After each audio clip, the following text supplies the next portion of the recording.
I'm talking to myself, but it's like I was too weak to be someone else. Could think that I'm a creep when I'm singing all alone, but it's like I couldn't see straight on my own. When I and when I feel like I'm just dead, and when I call, it comes again. And now I see it's in my head. Yeah, there's something that saves me all the time in my say. Yeah, it feels when I'm breaking down, like a whisper in my head, coming from out of nowhere, like a whisper in my head, when I got something to share, like a whisper in my head, when I'm unable to speak, coming from somebody else. Now no, it is just stronger than myself. That's the way I have to live. Now they fall down every night. In the end, I'm not alone, and that's my life. When I fall, it's start again. And when I feel like I'm just dead, and when I go, it comes again. And now I see it's in my head. Yeah, there's something that saves me all the time in my say. Yeah, it feels when I'm breaking down, like a whisper in my head, coming from out of nowhere, like a whisper in my head, when I got something to share.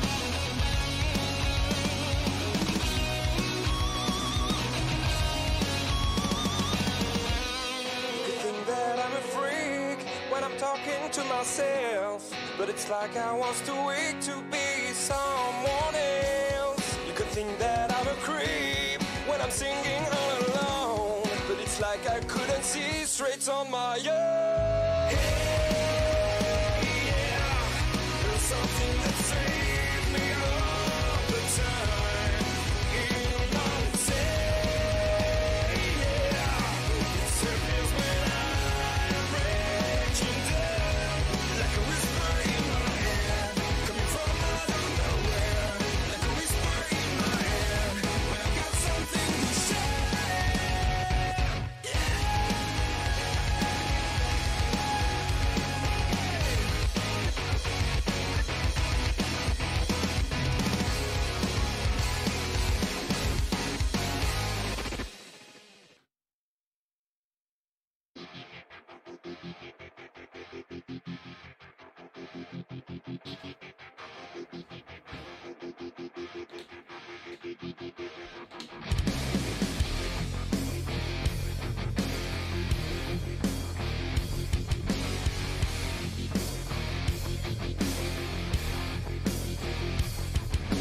Take some time to push it. Take some time for hate. Never take a second of bullshit. Make them come at you straight. Somebody will catch you running, coming from a vegetable fate. Everybody has a purpose, something that can deviate. Feed the adrenaline. Keep coming back again. Feed me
The sun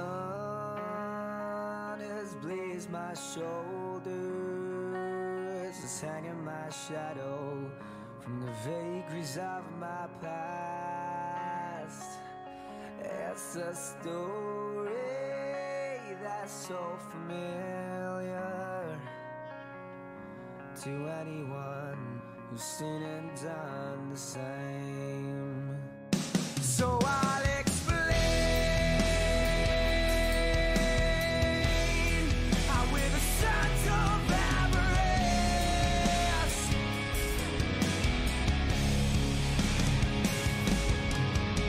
I'm walking forward towards my life. I could walk through every wall.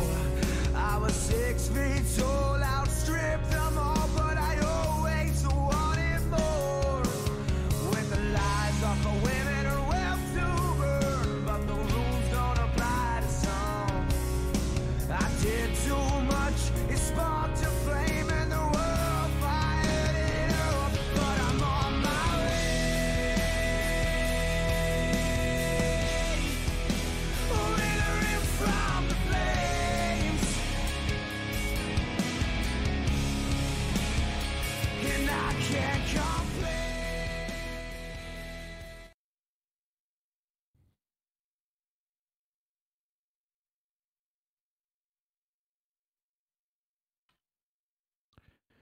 Hey, CS greetings to you, CS goers, and to you, Mr. Profeci. Can you hear me, my good sir? I can. Can you hear me? Fantastically well. So we go. here we are. Knife round has already happened. LGR versus the Imperial ESEA Season 27 playoffs. And the Imperial coming off the Copenhagen Games win, beating both North and Heroic in the playoffs there to win the tournament against expectations. Coming through the BYOC, they are the #1 seed here as well. Everybody's got high expectations for them. Yeah, I mean, done pretty well. We obviously first knew them as A Man's Not Hot, and Ursa is going to be experiencing the heat right now, but X7, he can clearly deal with it. He's gotten the first two, he's going to get himself a third. That'll be Nuki going down, and Esperanto as well. Esperanto, of course, the big name, I'd say, you know, breaking out this weekend at Copenhagen Games. Asilian, the season campaigner, he's been around. He was in SK Gaming, the old lineup, the Danish lineup, and it's all on him here. And, well, now all there is on him is his own blood. He's lying in a pool of it. Yeah, that was a bit of a rough one there for Imperial, but fantastic play by X7. Grabs himself a 3k and completely shuts down the Imperial. And, I mean, fantastic start for the B side there. It's a bit unusual to see a straight-up rush on the B side in the first round. Usually there's a little bit of, you know, dilly-dallying around the map, and then eventually a B-side rush. That's like old-school Fnatic, if you remember back in the day when, like, all of a sudden Fnatic pulled out with just straight B-rush and pistol rounds. Why not?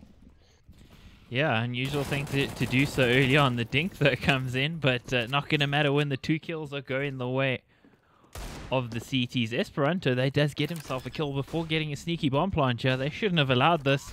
Maybe over-rotating towards mid there, and that's exactly what the Imperial would have wanted. Yeah, it's just a bit of a mistake there. I don't think that they were 100% aware of what could have happened, and a bit too eager, I think. And they did clean it up in the end, get themselves their defuse, but Imperial will be able to buy in the next round if they did. Wait, did they spend? I didn't see. I don't think they spent a much. bit. They spent a bit, but they didn't spend fully, so I would assume there'd be some sort of buy. Not a great buy, though. They should probably just upgrade pistols here and actually come in with a buy in the fourth, eh? Yeah. Okay, so our maps, guys, for those that are aware, it'll be Mirage, Overpass, and then it looks like... Cash. Cash. And Mirage is, in fact, Imperial's pick. Which is interesting, because they performed so very well on Overpass versus the Danes twice. So, let's see what they can do on pistols. Not much so far. Ursa peek in there through the connector. Gets himself one, gets himself two, and a third, in fact. Just mowing them down. They got no armor, so nothing to get too excited about. But X7 be excited to get a bit of money in the bank, and you'd think that's Kobe.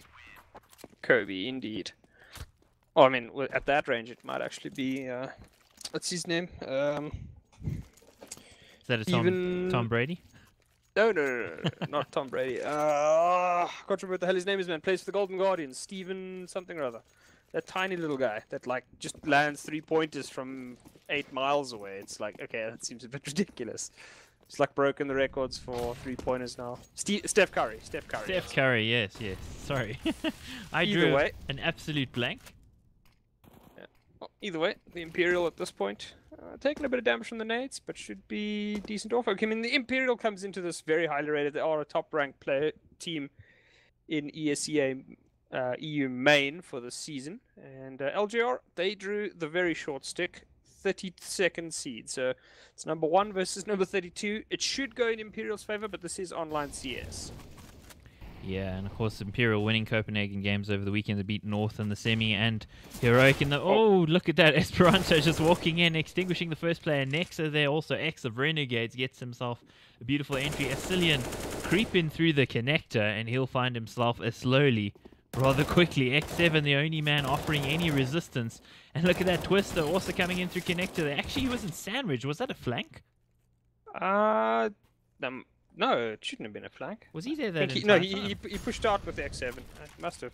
Well, either way, before I can even get the words out of my mouth, Nexa is going to execute X7. Yeah, so very, very quick action there. LGR almost looking like they had an opportunity when the couple of trades came back in their favor, but the Imperial, those 2 early kills from Nexa and Esperanto, doing the heavy lifting. Yeah, that was pretty crazy from Esperanto, though. I mean, just instantly steps out and shoots the guy at, I mean, he was close to Ninja. And Yuki, he doesn't need to be a Ninja, he's just going to remove slowly. What? Point blank range, he just wrecks Twister. What the hell is that? Unbelievable shot out of Nuki there. Ursa now restoring a little bit of sanity, but he's still under pressure and he needs to drop Nuki quickly, as Nuki's proved he can drop others quickly, and Ursa gets the kill while Nuki's trying to get out of there. And that brings it back at least. LGR now in with the chance in the round, but geez, that shot from Nuki, the second shot was so fast. That was blistering speed there. And it leaves Tensky and Asilian, the 2 veterans from old SK Gaming, to get the work done. Asilian is going to get boosted in, he's going to remove X7. This leaves it into a 2-on-2, although Imperial does not actually have control of the bomb. They will be wasting a significant amount of time to get that back, and it will be allowing LGR a lot of map control as well as time, and it could be perfect timing from Saw here. Does he get it right? He does indeed. He's going to spot both of them. Doesn't get a kill though, and that's a huge mistake. Yeah, he needed a kill there. He drops them low, but he himself is in turn pretty low at 35 HP. Tensky, though, clinging to the tendrils of life by just the fingernail, a molecule of a fingernail. So, let's see what they're able to do. Still 2v2, and the 2v2 is going to favor the terrorists, yeah, because the defense is completely split. 1 over at B, 1 over at A. Saw is just going to hope he can find a favorable timing. And it's interesting, actually, that they're splitting up as well. Tensky going to be the bait here and hoping to cause some rotation, but it doesn't look like Ursa is listening. He's finally rotating now, and he's going to get caught. Oh, he seemed to do the right thing there first, sticking around, but then decides, okay, actually, I am going to take the bait. That was a bit of a I wouldn't say a mistake, but that was incredibly ballsy. Like, Tensky had to hit that shot on the AWPer, or if he goes down, there's no need for Ursa to actually leave the A site. He could have just held there, because they would definitely have just waited for anything to happen. And I mean, at that point, Imperial would have had to make the play. Well, I mean, I don't know how much of a play this is, but LGR are being spammed to death. Another nade kill. Yeah, 2 for the series so far. Absolutely. So maybe we should talk about some of these players on the Imperial side. Esperanto looked amazing over the weekend at Copenhagen Games. I mean, I don't know if you watched him. Yeah, I mean, I didn't watch everything, but he did look fantastic, especially there was a number of rounds where he pulled his team out of the fire against North, and then he did similar against Heroic, but just in general, constantly doing very, very well. Nuki is a bit of a, I wouldn't say a steady AWPer. No, he's going to be steady in mid. Ursa doing the work there, gets himself 2. The reply now going to be trying to come from Nexa and Nuki. They're walking in. And I almost thought Nuki was going to hit another crazy flick there, but he's going to take an intense amount of damage there in return. She's trading some damage, but Saw peeks out before Nuki gets the kill there. 2v4, low HP as well on the terrorists here. The Imperial under some pressure. And I feel pressure to change the camera angle because that was just stuck there for a long time. But he has the flank from Ursa. So you'd think he's going to pick them up here if the players in CT can't. And Esperanto somehow getting a kill there before getting traded out. This man, just what we saw from him over the weekend in Copenhagen games, the ability to open rounds as well as clutch them. There's very few players in World CS that are able to do that. Yeah, I mean, at this point, the best example of that would probably be Simple, but I mean, the best example of Imperial's money right now is the fact that they have 2 Mac 10s on around. Yeah, this is going to be a rough one. Desperately going to need Tensky and Esperanto to get the kills to open up the round. Otherwise, Cillian and Nexa probably going to be very upset with life. It's going to be another B rush. Versus going to miss the molly. Flash comes through. Ursa dancing around. He gets himself a kill after all. Tensky with the reply. The reply is not quite enough here. Ursa getting another. I recall the last time we casted LGR, Ursa was one of the standout performers, and he's proving so here. Nuki with the reply. Well, at this point, Imperial is kind of falling apart. Last remaining player will be Tensky. Twister grabs himself another 2, but again, just these... It's odd that Imperial will try a B rush. There's no way that at this stage of the game, LGR wouldn't have methods of dealing with that. They whiffed a molly, which could have made it a lot worse for the Imperial. But otherwise, they dealt with it pretty easily. That's twice now that Imperial's rushed the B side, and LGR just cleanly and calmly just shut them down. Yeah, cutting them down there. The Imperial apparently picking this map from what the pick ban shows us, but so far not showing that they have much of a plan on Terrorist side, whereas I recall on Overpass, at least over the weekend, they look pretty good. Twister should get a couple kills easily, you'd think. And he's going to get a couple at least. One player left, Cillian, not long for this world. They're tucking him into bed early. It's only 7:30, so he's an older than average player, I guess. So, he might need to go to bed earlier. Possibly. Doubtful. All gamers stay up late, right?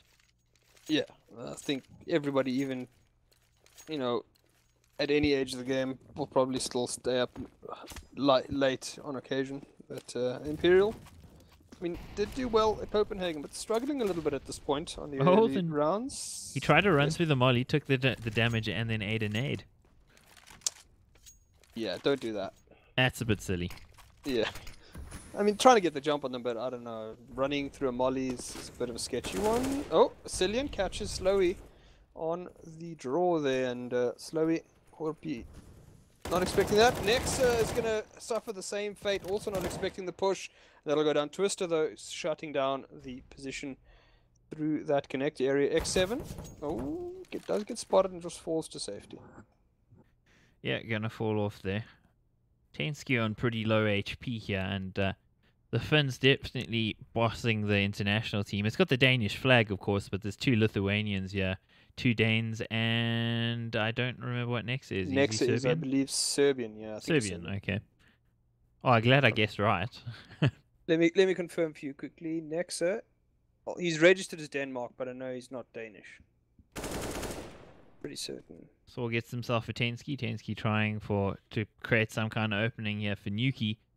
And Nuki knows that there was last somebody in Palace, last anyone saw. We'll get one, shouldn't get any more. Ursa drops down and drops him to the ground. So that is it. And hey, Ash, good to see you, man.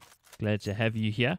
7-3 to LGR over the Imperial. The Imperial, of course, the Copenhagen Games champions, and I assume they would have just gotten home today, or maybe they're still in Copenhagen. Well, I mean, as we said, 2 of them stay in Denmark. The others, Lithuania is not terribly far away. Yeah, Nexa is Serbian. Cool, so we got that one, right?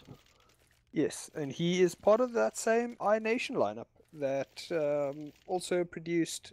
Well, at one stage it had a young stand-in by the name of Nico. Yanko was in that team too, wasn't he? Yes, Nico, Yanko, Nemanja, which is a Hunter. Oh yeah, Hunter, who plays for Valiance & Co. Yeah. Yeah, and they will be attending... Is it IM Sydney, I think? Or Marseille? I think it's Marseille. It's DreamHack Marseille, and of course they'll also be playing tomorrow night. We'll be covering the Valiance game tomorrow night, so look out for that. Pistols, yeah, and Pistols dealing the damage. Esperanto gets 2 quick kills. Headshots with that Deagle. Nuki also getting himself a kill, and Esperanto walking in and doing more work, and everything is all over. What the hell? They just ruined LGR. What? I don't even understand. Okay, they just. I mean, the town where I come from, the school where I come from, they would say that you just got meleeed. Yeah, That's I'd agree with that.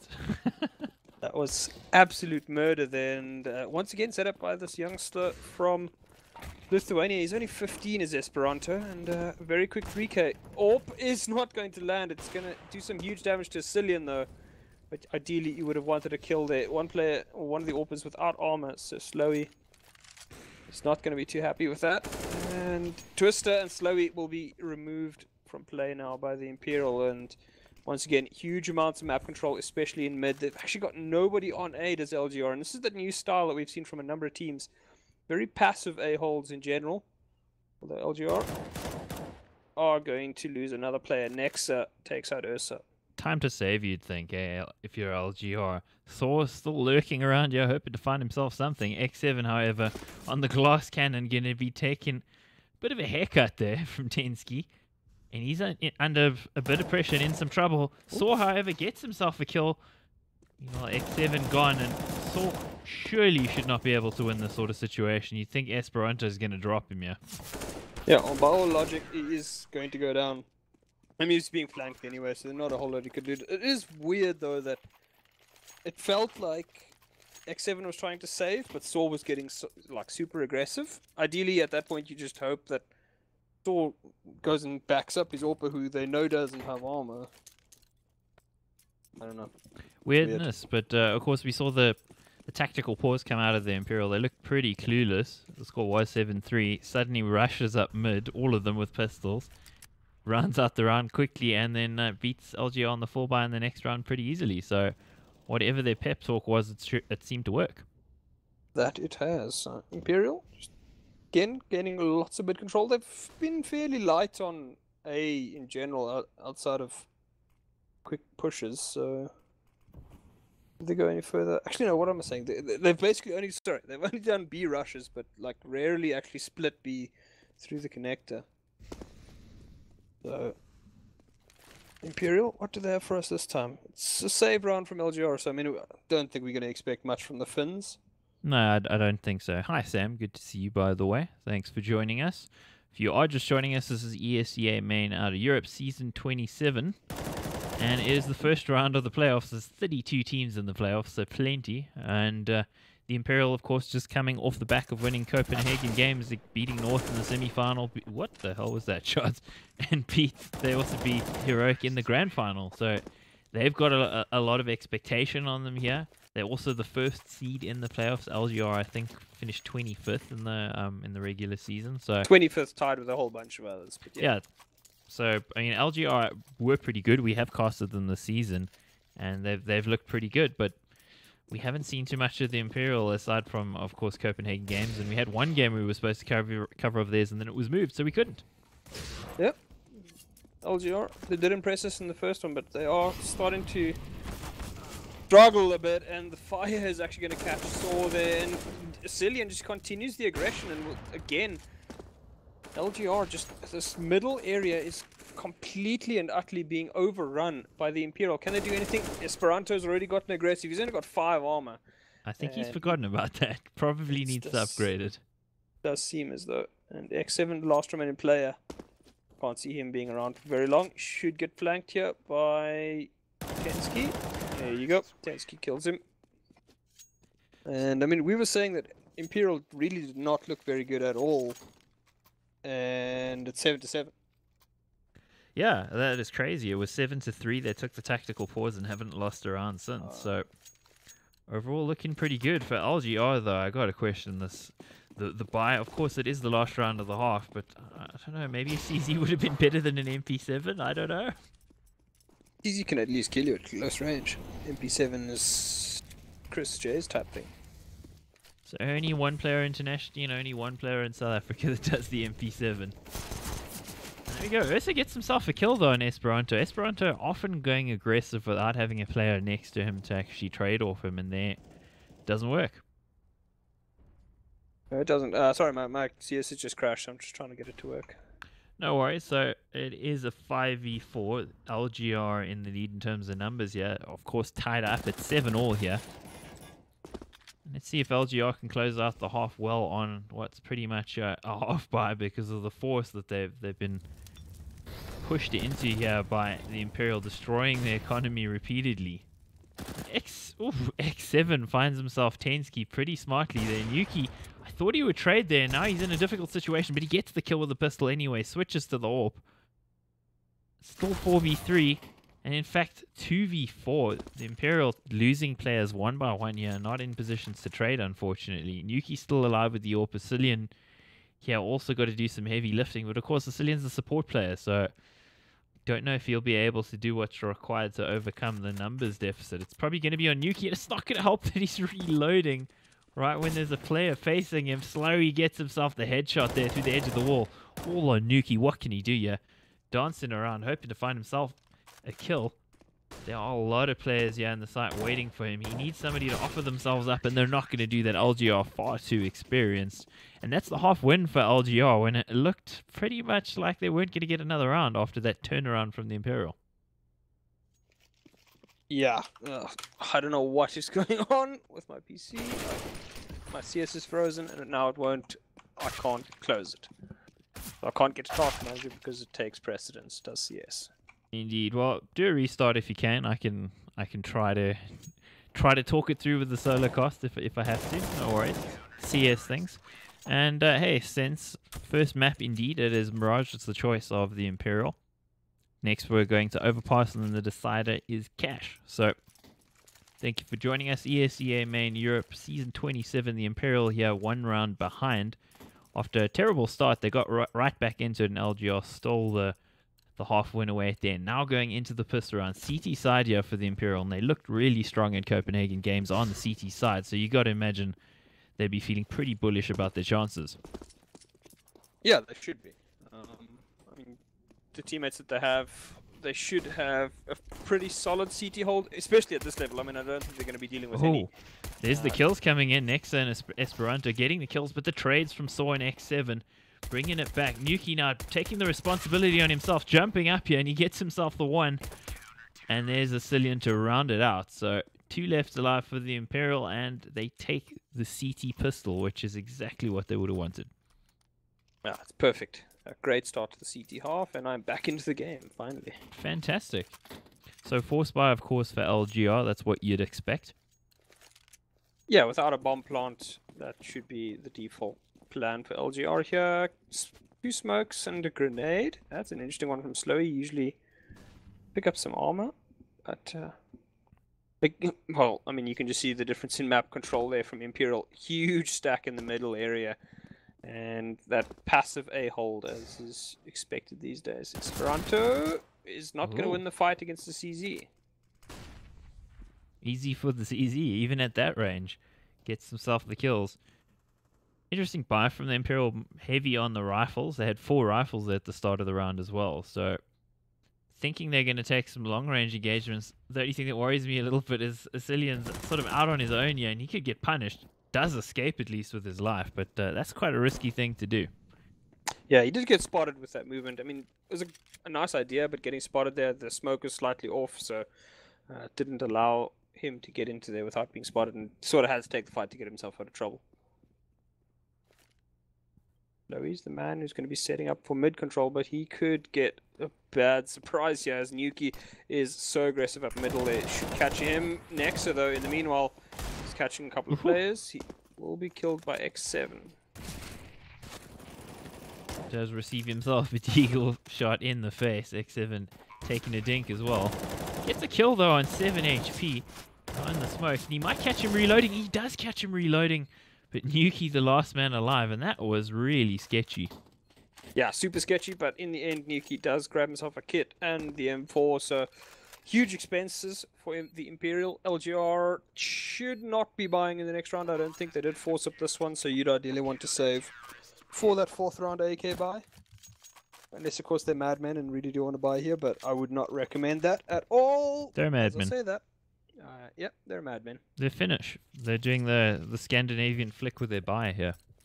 No, that would be terrible. Please don't do that. 3 AKs. I mean, That's 2 pretty guys with reasonable. absolutely nothing. Yeah, it's cheeky. I don't know if it's going to work out so well, though. They're trying to upgrade a couple of pistols. Why do they give Ursa the CZ, though? Why not give that to Slowy or Twister? I think he's dropping it oh, for there him. you Yeah, go. there was a little bit of a negotiation going on in CT. Who gets what? And Tensky, he gets himself a headshot and Twister, so that's one of the pistols out of the equation already. That could, though, make the Imperial think that the buy is rather different than it is based on the information Tensky would have gotten there. Yeah, I mean, he got that kill fairly easily, so I don't know that they suspected the AKs.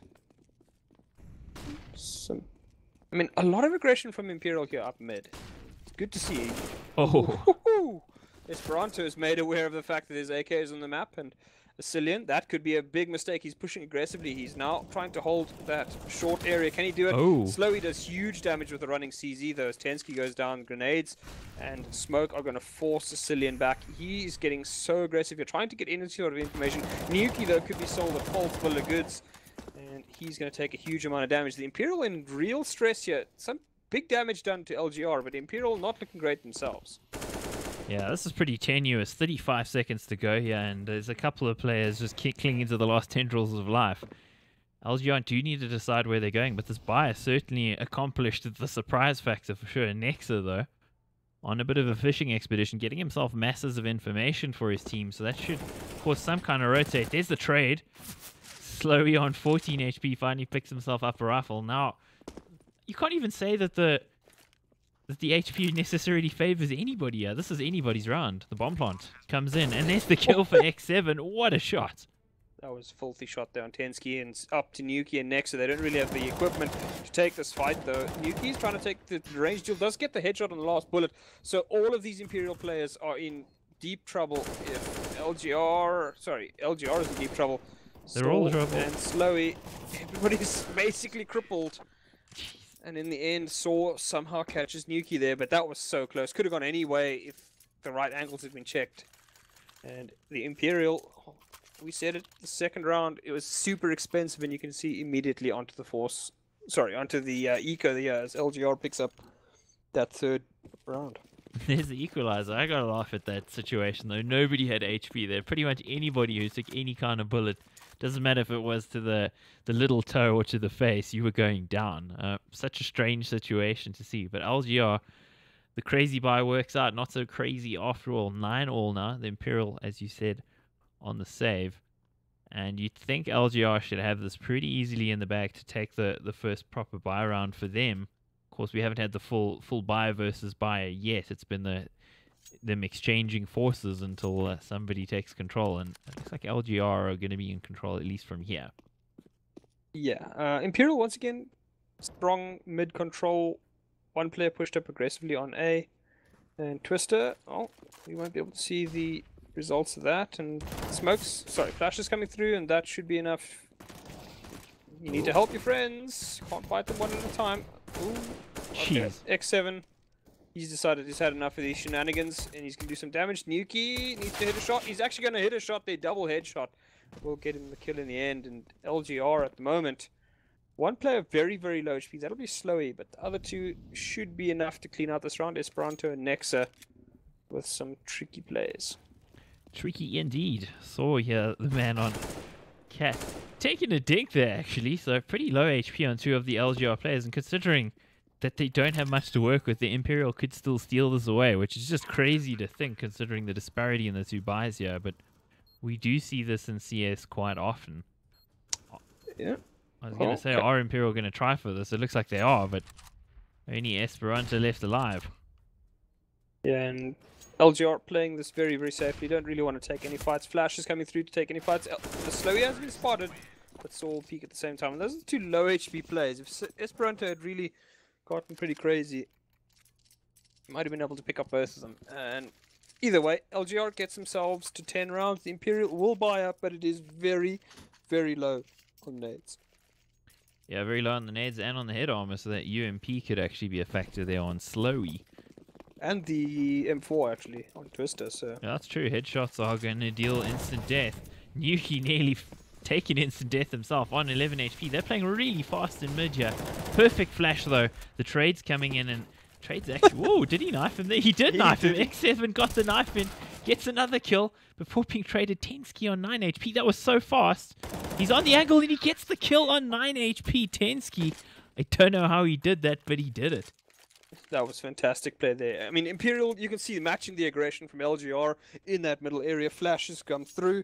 LGR doesn't really know how to deal with it. There is a knife in between, and I mean, X7 will be quite happy with that. But even after all of that, he only ends up with a Galil, so the money not quite working out for him. And the Imperial, again, super expensive round to win. So can they do it? It's another pause from the Imperial. Last time they did this, it came out looking pretty good.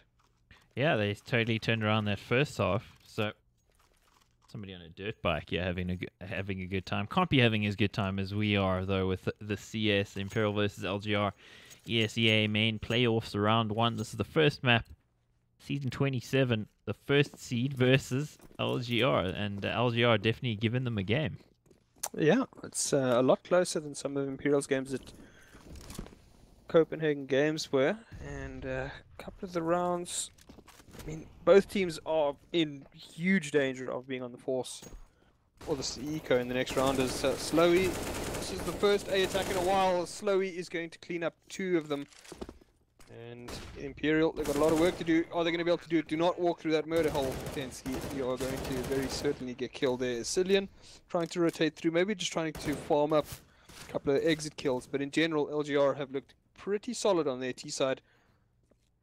As they've always done huge damage to the Imperial, never have the mixed team really gotten things going. Cillian somehow wins a fight with an MP9 against, I think, an AK. It sounded like an AK. Nice little bit of acrobatics there from Slowy. Gotta love that. Quite difficult to do. You often see AWPers are the guys who are pulling off those sorts of jumps with the fancy footwork. Kenny S and JW was pretty famous for the excellent movement skills. LGR with an excellent side take. They only used 2 smokes there. They smoked off CT and they actually did a smoke interconnector rather than smoking off jungle and stairs as is traditional. So sort of an economical way with the limited nades they had to actually take the site. Imperial Are they buying? They are indeed buying. LGR, I don't know if it was a concerted decision by LGR, but that's the same thing that NIP did to such great effect last year. When they won Malmo. Oh, sorry, it was 2016, I think, when they won Malmo, with that whole, like, don't hunt down if they've got 2 players alive, because it encourages them to keep force buying, and not too bad. LGR with a real chance of going up to at least 13 to 10 here. The Imperial, they've got a huge amount of work to do. Esperanto looked fantastic on that deagle earlier. Can he pull it off again? He's in the middle area, though. And ooh, okay, never mind. No deagle for you, Esperanto. El Slowy wants no part of that. Jeez, that shot. It looked like he was still moving as well, so maybe a little bit of luck involved there. Cillian spots a player through the smoke, and you just didn't have the time to pull the trigger. Ursa's going to punish him. And now the Imperial in a position where they may want to actually back out of this because their money is ruined. And they've only got 3 players alive with less than stellar weaponry. Ooh, Ursa with the entry. It's just on Nexa and Yuki. I don't see it happening. Nope. And that is unfortunately what happens when you force buy with really bad guns. Very, very difficult to combat the power of an AK, even with an M4, and if you're not going to be running with that. Oh, can Nexa do it? That's the second time we've seen a MP9 win out against an AK, as Nexa will be looking to collect that AK, but it is under the watchful eye of Slowy, and he does not want anybody to pick up that weapon. Indeed, saw the man trying to take down Nexa. Nexa, of course, had a stint in Renegades as well before. A fairly unsuccessful stint, you got to say. Renegades only really look good with the addition of Nifty and then NAF. They've still kind of maintained some of that form, but NAF does look odds-on for being sort of a top 10 player in the world at the moment in Liquid. Yeah, he's looked very, very solid. Coming into Liquid, a lot of people are saying, does he continue that form? And he certainly has. He's looked fantastic since joining Liquid at the moment, and fantastic before that as well. So, clearly, I mean, he was originally kicked by Liquid, wasn't he, NAF? Yeah, way back with Daps, and when Adren was in the team as well. So that goes back. Of course, original subject Nexa didn't look so good in Renegades, which is how we got on the NAF subject. But he certainly revived his career in the Imperial. Esperanto, his career has pretty much only just started, and he looks great. That he does. I mean, Nexa's not too old. He's only 20, so Still time to maybe turn things around. LGR, oh, they don't need to turn anything around as they've done pretty spectacularly as X7 is just on the headshot server, seeing if he can make things happen. He's going to get one kill, Slowy. He's an agriculturalist at this point, just farming some rice, and there we go. Should get himself the AK back. No, actually doesn't manage to, so... Doesn't matter though, of course, they got all the money in the world that they're ever going to need, basically, for the rest of the half. You'd almost got to think. 13 to 10, yeah, this is the first map. The Imperial did look really good, and things are turning around. I'm just going to walk away from the mic. I actually got a bit of rain coming in through the balcony, so if you excuse me, but the game will continue. Cast away. Yep. Well, X7 is going to be the man. Oh, never mind, I'll swap that to Nexa. LGR with an aggressive early take on A here, but they're running into multiple crossfires. They don't know about it. Spam through the wall is Nexa at the moment, but he's still got huge amounts of shots. And just like that, LGR gets cleaned up with some ease. Just trying to get ahead of the smokes before they actually land. Not quite working out. The Imperial stacking the site correctly.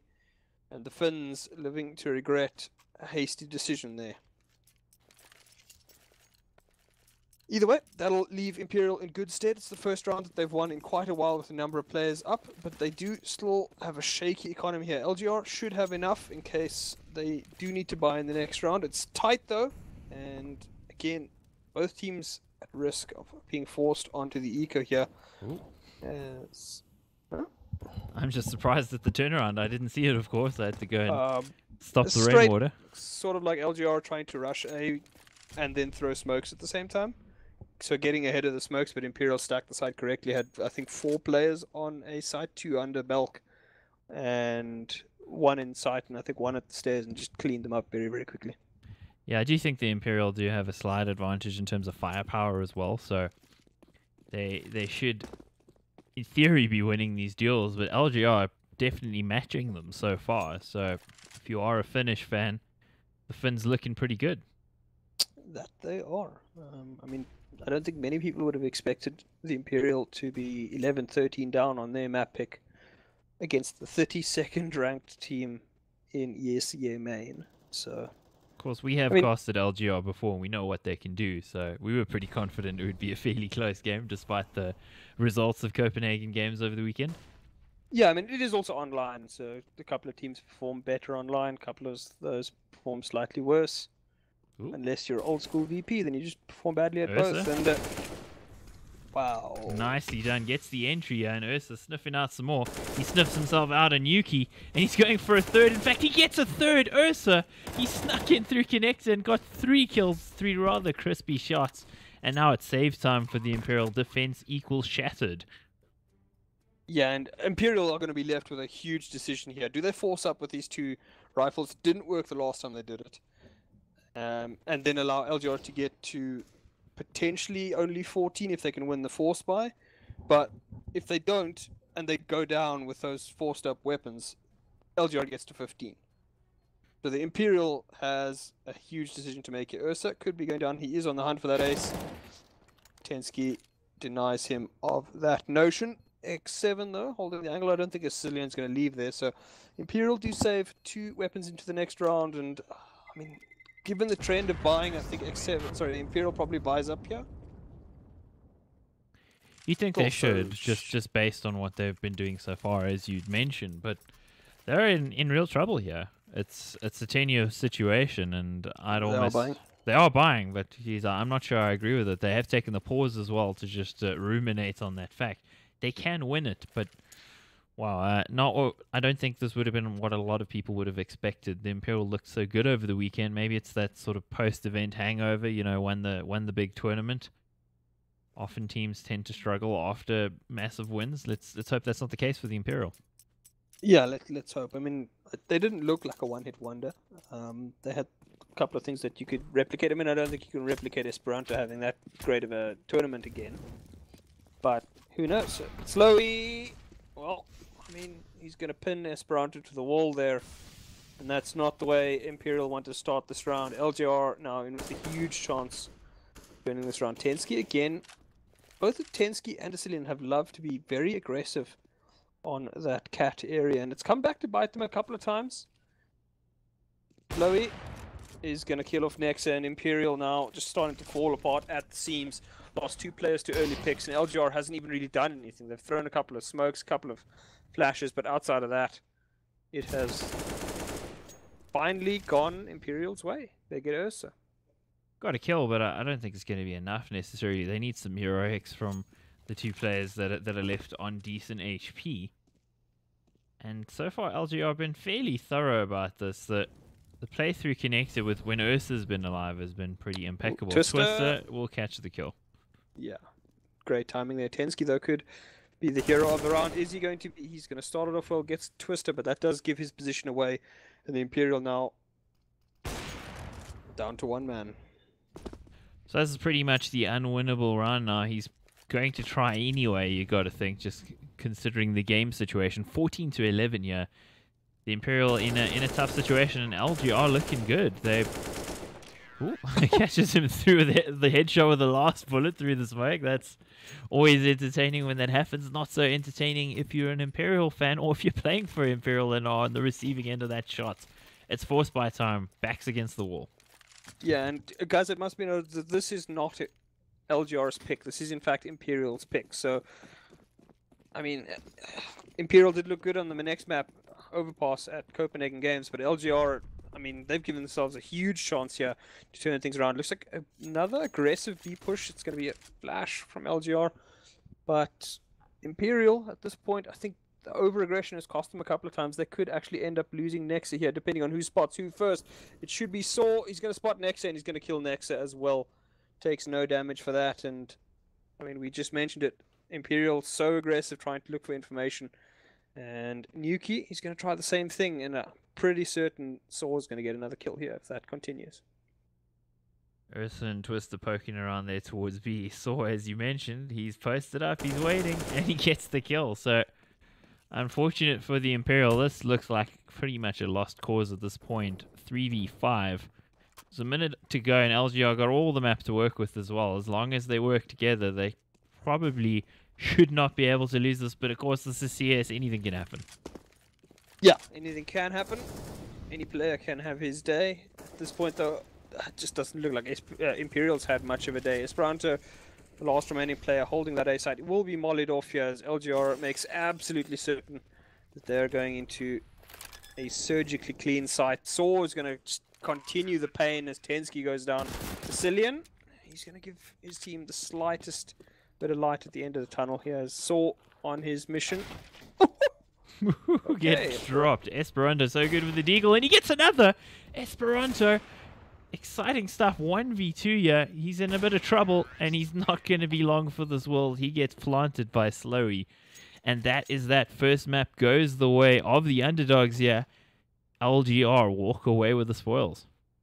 Yeah, that was fantastic play there from the Finnish team as they do end up with a pretty convincing win in the end. I mean, the only rounds that Imperial really won felt like forced buys. So it's a rough start for the winners of of Copenhagen Games, and they certainly will be looking to turn things around. As we said, looked good on Overpass, which is the next map, but not the best start to the Harry's. Indeed, not the best start for them at all. We see a bunch of players jumping off the server, so I'm not sure if that means we need to switch servers as well. Sometimes with ESEA playoffs you do have to, and other times you stay on the same server, so I guess we shall see. In the meantime, let's look at the stats quickly from that first map. And let's quickly switch that over.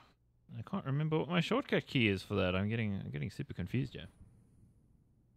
Shouldn't break things like that, though. There we go, I found it. There we go. So some stats for you guys. Esperanto, of course, the guy you'd expect to be at the top for the Imperial, has looked good, of course, of late. One of the rising stars in World CS, and I think we will see him for years to come. Him and Nuki, the 2 Lithuanian players. They're also both in FPL, interestingly. For the other Esperanto side, actually won FPL, I think, 2-3 months back. Oh yeah, that's true. And for the other side, quite an even effort across the board. X7 they are top fragging, but overall, only really Twister lagging behind. Overall, the score looking pretty good. So I think what we shall do is take a couple minutes break, musical interlude, and we'll be back with the second map pretty soon. Yeah, let's do that. Cool. Catch you guys in a few minutes.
shoulders is hanging my shadow from the rope around my greed. I'm asking, please remember what you want isn't always what you need.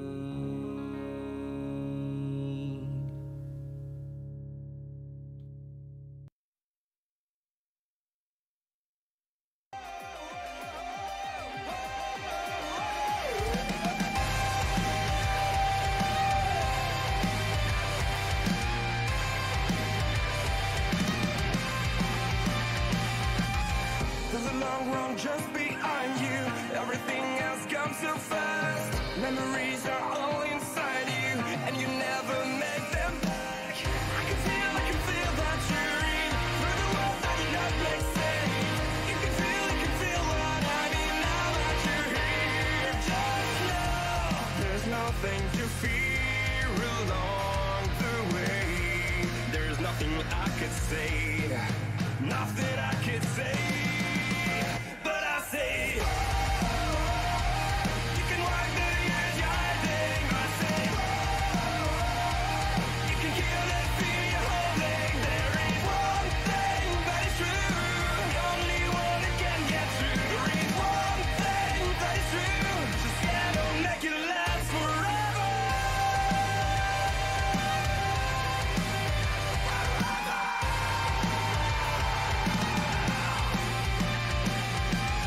Wonder why I can't feel relief with the being blind of time. Find something to believe in and then never give it up.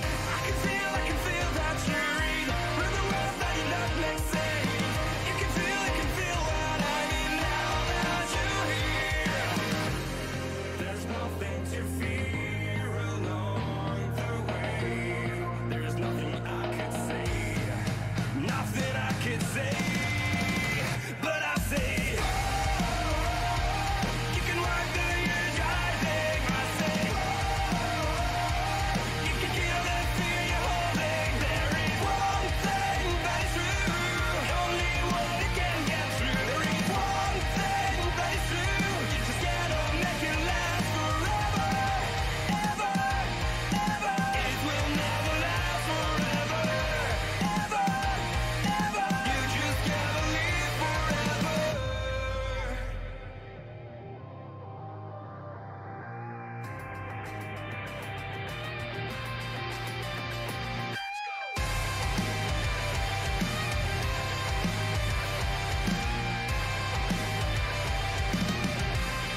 If and when I close my eyes, if and when I fall asleep, it's the same in the end. Time is running out.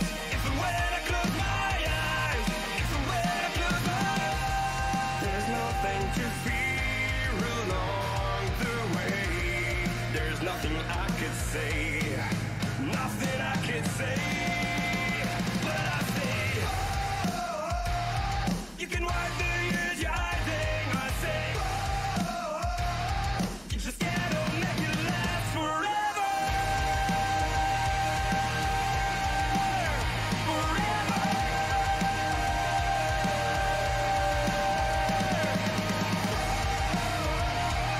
You can wipe the years you're hiding. I say,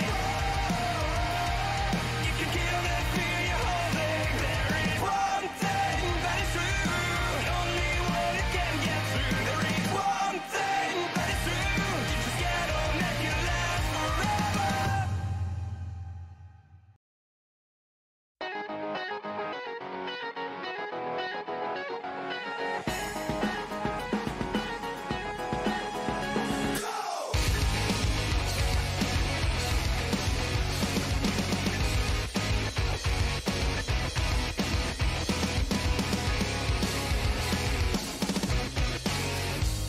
You could think that I'm a freak when I'm talking to myself, but it's like I was too weak to be someone else. You could think that I'm a creep when I'm singing all alone, but it's like I couldn't see straight on my own.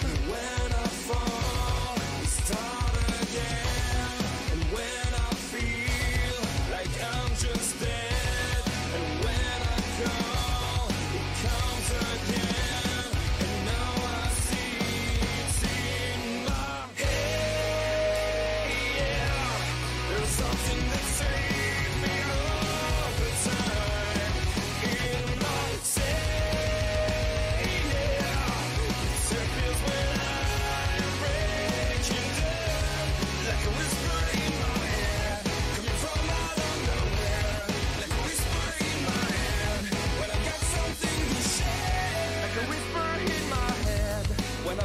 able to speak, coming from somebody else. Now no, it is just stronger than myself. That's the way I have to live. Now they fall down every night. In the end, I'm not alone, and that's my life. When I fall, you start again. And when I feel like I'm just dead, and when I go, it comes again. And now I see my head. Yeah, there's something that saves me all the time. In my say, yeah, it disappears when I'm breaking down, like a whisper in my head, coming from out of nowhere, like a whisper in my head, when I got something to share.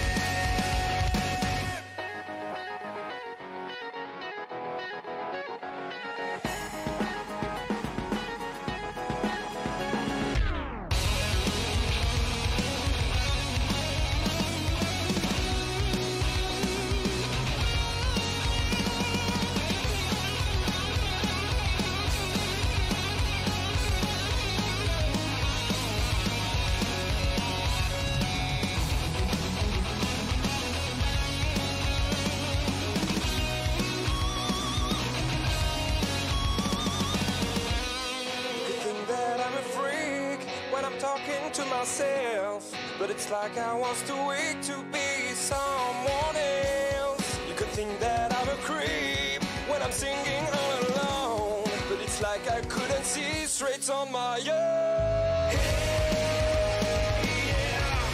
there's something that saves me all the time.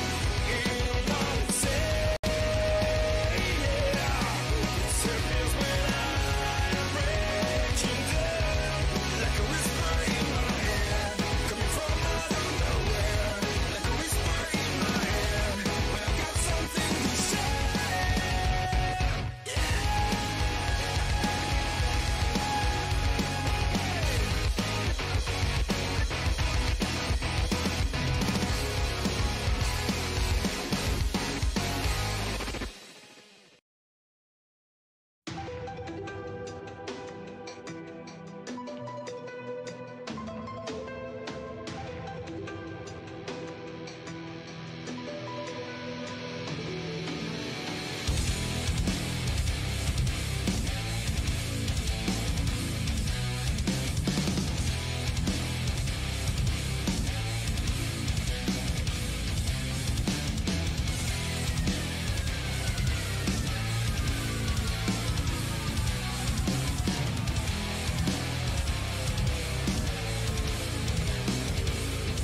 about me behind that desk? Because I'm afraid of the dark. You know I love you, don't you? Who are you? No. No. Go ahead. What are you doing here?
As a child, you would wait and watch from far away, but you always knew you'd be the one to work while they all play. And you lay awake at night and scheme of all the things that you would change, but it was just a dream.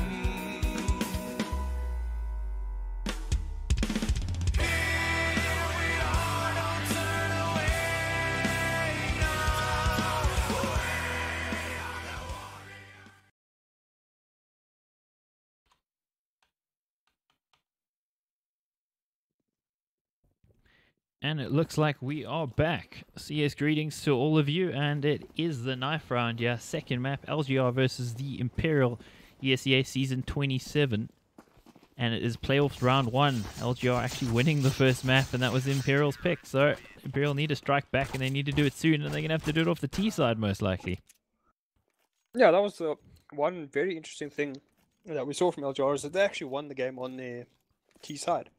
They didn't have a stellar CT side. It got off to a good start. Imperial brought it back to, 8-7, I think, in Imperial's favor. No, it was LGR's favor. And then LGR just pretty handily showed Imperial a clean pair of heels on the T side. So, yeah, hopefully that Imperial performance in Copenhagen games this weekend was not a flash in the pan, because at the moment they're not in the best positions, and this is LGR's pick.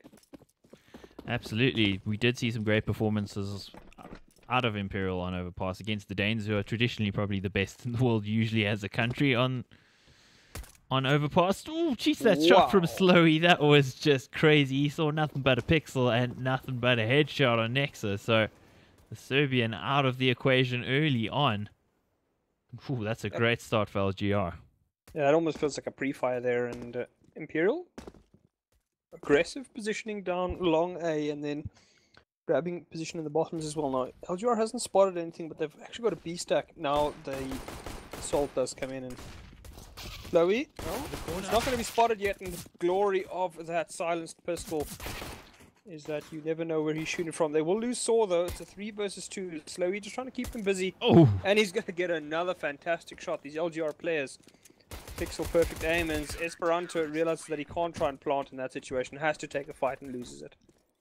yeah, that was some great stuff. Slowy with that opening pick, though. That was just nutty stuff. So showing that they've certainly got the aim. The Imperial, of course, the champions of Copenhagen games over the weekend. They beat North and they beat Heroic in the semis and the finals, respectively. Huge upset. They came through the BYOC. They weren't even invited, and they won the whole thing. And right now they're taking pain from the Finns, the 32nd seed against the 1st seed. And, well, not what we expected. Definitely not what we expected. I mean, this was the one map where Esperanto really went absolutely ham against North. So hopefully he can put up a similar performance here. They'll definitely need him to. Looked good on the first map, but the rest of the team not quite following on his lead. Nexa has taken some damage though. And it's a full Deagle plus armor buy here. So Imperial certainly have enough firepower, but just not enough bullets, I guess. Oh, the aim here from Nuki. We know how good he is with the deagle, and he shows it.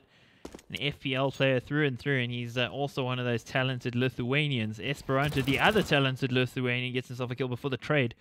Now we're 3v3, and things are getting rather close. X7 on the fishing expedition finds himself a Tensky. Tensky always playing that sort of lurk role, but Nuki's got a bit of space. If he gets this kill, this is their bomb site, and it is. They'll get the plant. And Nuki actually heavily outguns them with that M4, so they're going to need to make something happen here. Okay. That was not not what he needed to do, Nuki. What are you doing, mate? They 2v1. do not have a kit, so Esperanto has the smallest of chances.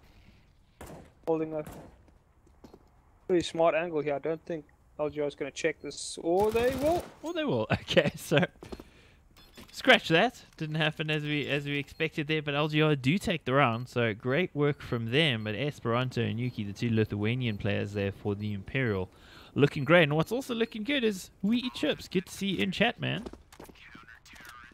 Chips is here. That's great stuff. He is indeed.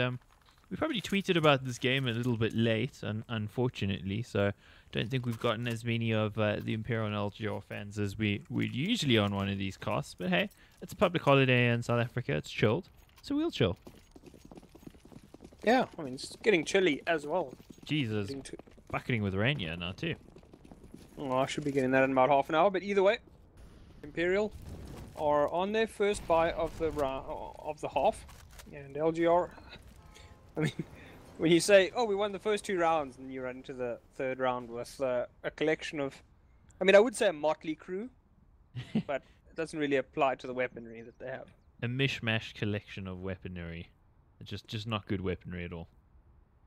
Yeah, that seems like some guy was just, it's like, "Oh, I've got this great collection of weapons." There's a yard It's like- sale. Let's buy what we can, boys. But this is pretty close, and Slurry shaving off Nex's hairstyle there rather efficiently before he gets traded off. And they are pressuring this bomb site. The buy from both sides, less than ideal. Let's see what they can do here. Nex poking around, gets out the utility. Yuki, though, pretty close in the side, and he gets a nice headshot on the first player. He's flashed out now, but runs in. Oh, geez, Saw, you just ran into his spray there, man. That is the worst feeling, and it's probably almost save time. Nuki now punishing them. Gets himself 3 before ESEA comes in. Stops the bomb plant as well. Tensky the man to save it. Yep, on hand to save the day. But that was very, very close to the Imperial losing what should have been a fairly easy round there. Got to feel a bit of hard luck for Saw just sort of running into the end of the spray. He had the right idea, just didn't realize that Nuki had as good spray control as he did. Yeah, that was some impressive spray control. Imperial do get the round thanks to Tensky. I always think of Tensky as a player as like the worst version of Rubino, which sounds horrible, but he's kind of that guy in Denmark who's played those supportive sort of roles and does that here as well. There's the entry from Esperanto, so dangerous with the AK. ESEA under all the pressure in the world, and he's not going to be able to bear up under it. Asilian, the man to stop him there. X7 probably needs to save that gun. And He he's does. not going to be able to. Yep. And Slowey's going to feed his life away to Nexa as well. So Imperial getting off to a good start now after that first gun round and looking pretty solid. Money's not perfect, but it certainly isn't bad. LGR though, they'll be on that eco and might even be a double. Yeah, I guess depending on how much they want to potentially invest here. Of course, if they do buy in the next round, no AWPs, which is, I kind of think on a map like Overpass, it's one of those weapons that are going to be potentially the difference maker. Yeah, it's definitely kind of weapon you want to have on Overpass, especially on the CT side. We've seen so many good AWPers just do beastly amounts of work with the weapon. Very dangerous weapon, and if you're just joining us, of course, LGR took the first map pretty much against expectations, taking control of that T side. They won the map pick of the Imperial. That was Mirage, and this is LGR's pick, so the Imperial do need a strike back to go to the 3rd map. The champions of Copenhagen Games, backs against the wall at this stage. Yep, looking pretty solid though. Tensky gets the first kill. Is he going to be able to control the spray? Perfectly so. Gets himself a triple. And next up, it cleans up second to last member of the team, and Saw should be the last member going down. He's hiding in the corner at the moment. And almost certainly will be hunted down. There you go. Next to grab himself the double. An Imperial up to 3 rounds. So LGR, they could buy, they probably will buy, and they will indeed. So, I mean, bit of an iffy one. I think Slowy looked pretty good with the AWP when he had it in the last game. So, they are losing a lot of firepower by not having the AWP, but probably feeling that you don't want to give up too many rounds on the CT side, especially a team as good as the Imperial. Yeah, the Imperial, of course, two Lithuanian players, 2 Danes, and a Serbian. But the ooh, jeez, through the wall, Chensky knows the angle so well. I think the first guy to do that, if I recall, is actually Nothing from Cloud9 way back when. He got that double kill, and then there was a famous. There's the famous stream clip with Olaf saying, "Watch this, I'm gonna get 2 kills," and then spams it with Pasha just like sitting in disbelief as. Got wrecked. Yeah. No, he didn't get wrecked. Olaf said to him, "Watch, I'm gonna get a Watch, kill, I'm gonna do double it." kill." Yes, Yeah, you're and right. then did it. There's the kill. Saw getting himself one before Nex's very last bullet drops him. HP really low on Nexa though. Seems to be a trend for this player, always running around on low HP. And the CT's now scrambling to stop him. Slowy so good with the pistol, but not able to stand up against Nuki. And Nuki, since he's had the rifle, has just looked unstoppable. Oh, he has Tensky trying another spam. Is going to do huge damage again. This time to Twister. And Ursa's the point man. If he gets a couple of kills here, he could turn around for his team. But he has to make certain this goes right. Next to those spidey senses tells him that there is a bear on the other side of that smoke, and he's going to kill him off. Twister and X7. Oh, it's all up to X7. He's going to have to hold for as long as he can. Can he make it happen? No, he can't. Gets the first kill. Next to grab himself the second as well. Now, of course, that player was low HP, but I always love it when it's that sort of offhanded last bullet in the cliff kind of kill. Always looks stylish. CSGO has its particular animations that look exciting. So, 4-2 there. The Imperial with the start that they would have wanted after losing the pistol. And for LGR, this is their map pick. Well, it's still early days, but you just think, well, probably should start better on their map pick. They look better on the Imperial's map pick. How does it make any sense? Nothing makes sense. Esperanto through the smoke. Nuki, no smoke. Same response. Oh, What the heck is this? He's just dropping everybody low with that USP. So bring it a little bit back, but Nexa comes in on the lurk, gets himself a nice clean headshot, and should round out the kills on these 2 players as well. One would think. Saw gets one before he gets planted in the ground amongst the sea of corpses of his colleagues. So the buy will come in for LGR. Yeah, you'd think there'd be at least 1 AWP, if not 2. They've got the money for it. And there we go, Slowy with the AWP. So he needs to have an impact on this game. Nobody from Imperial picking up the sniper weapon yet, but why do they need to? They're dropping everything with those headshots.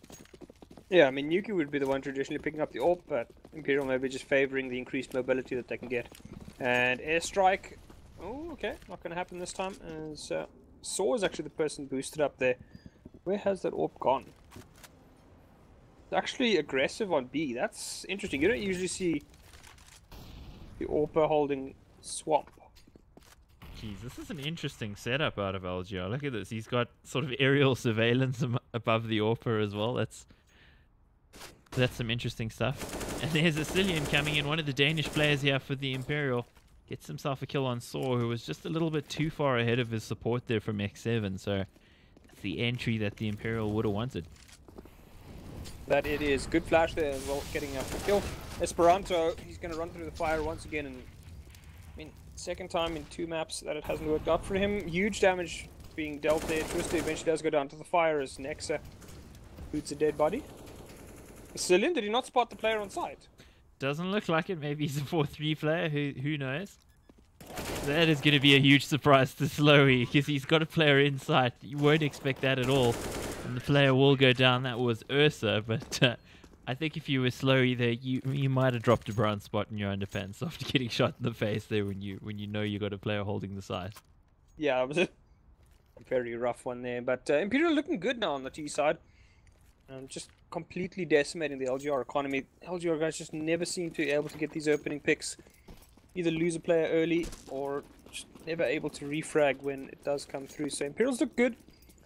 Not heavy on strats, but the flashes and fast movement of the weaponry does allow quite a bit of danger. So it goes to answer their RG, why the Danish flag? It's because two of the players are Danish, Tensky and Asilian. Tensky And I think Nex is also registered as a Danish player on ESEA. So yeah, even though he's Serbian. So ESEA will just assign those flags. So therefore, if you watch Bravado at the moment as well, I think on ESEA their flag actually shows as American because the 5 players are in America. So that's what the IP addresses pick up. yeah, Strange stuff. Tensky, of course, was with Dignitas back in the day on the same team as MSL and Rubino, and I think at that stage when he was wasn't there... Cillian there as well? No, Cillian was in SK Gaming, the Danish SK Gaming. with Tensky and Pimp and a couple of others. And Tensky moved over to Dignitas for a bit and then got kicked for Rubino, I think it was. Definite upgrade, and that's certainly an upgrade for Cillian at the moment as he executes X7 once again. He's going to grab himself a second as well on the exit. Vista goes down Ursa and saw the last remaining players, and Ursa's not going to be spotted in the right area. He goes down. Last remaining players actually saw. He's going to have quite a party on the way to his little hidey hole. I don't see him winning this. No, it's not going to happen. Gets planted 7-2 there, Imperial, with the start that they wanted, and they showed a tendency at Copenhagen Games of being able to like build up big leads early on, and then they would the lead would dwindle. It went to overtime twice actually, where they were in the lead and they allowed one of the Danish teams back in. It happened against Heroic and against North in the semi-final. So both times on overpass, if I remember correctly. Yeah, both times on overpass. So I'm just wondering, is history going to repeat itself? LGR with double AWP though, that's got to be a thing they're counting on to bring things back. And there's a kill for X7. That's the first one. Oh, what? Why? Gets too aggressive there, gets punished. Esperanto getting even more aggressive. And he's one of those players you don't want to be taking straight up aim duels with because he's just that good right now. Oh, Twister is actually going to catch... This is a smart play from Twister. No, that is hilarious. He knows he walked past him though, so... Fantastic stuff. At least they didn't sort of have that awkward bumping into each other moment. He gets a shot. How did he do that, Slurry? He's pretty quick for a guy called Slurry. Yeah, that's insanely fast flick there as Thor is going to catch a man throwing smoke. And that will leave Nexter in a 1v2. He does have a molly. He's got a smoke as well and a flash. So all the things that he needs to potentially win this round. LGR though does have a smoke and they're going to do that. Nothing to protect them though is Nexter. Ooh, this could be smart. Oh, yeah, that's been spotted. Next needs to hit that shot though, and the double peek will do him in. LGR finally wins their third round of the half, and it has been a streak of 7 for the Imperial, so they will have a decent amount of money. But LGR, I mean, it took the double AWP and then a throwaway almost. Jeez, look at that money. They're like trust fund babies, man.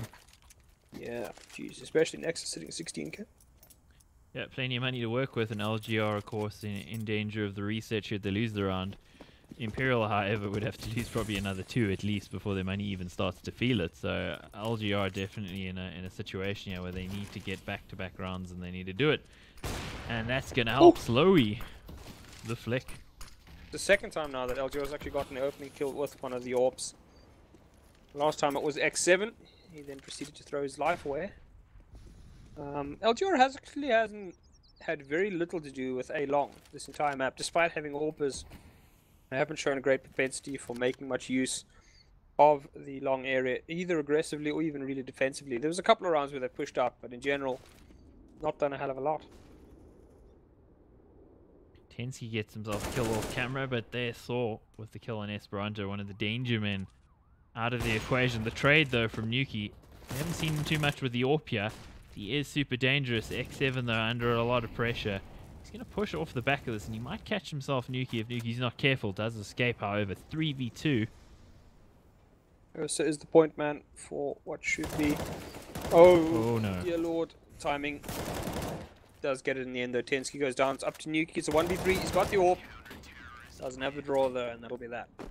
That is exactly what LGR needed. I said they needed to get the back-to-back rounds to stand a chance in this half, and they duly delivered. So they've got the weaponry. They keep 3 alive as well, which is going to help their cause. Still money not great, so they still could get reset if they lose this round. For Imperial, they've got got the buy at least for another round or two. Probably 2 rounds. I mean, they'll start the last bonus will start kicking in. So I mean, you can almost say that they have money for the rest of the half at this point. Certainly digging deep into the cash reserve. I like that flash from X7. That was clever. He gets legged in return, so unlucky not to get the kill there is Nuki, but X7 saw the man who returns with the scalp. Yeah, Esperanto taking huge damage. They're trying to get the refrag. And it's led into a very, very good start once again. I mean, LGR, since they've gotten these orbs out, have just done huge amounts of work. Esperanto is going to push through the smoke. Is that going to work? No. Twist is aware of the possibility. And up to the task. Saw, though, is not up to the task, and the Cillian will get him.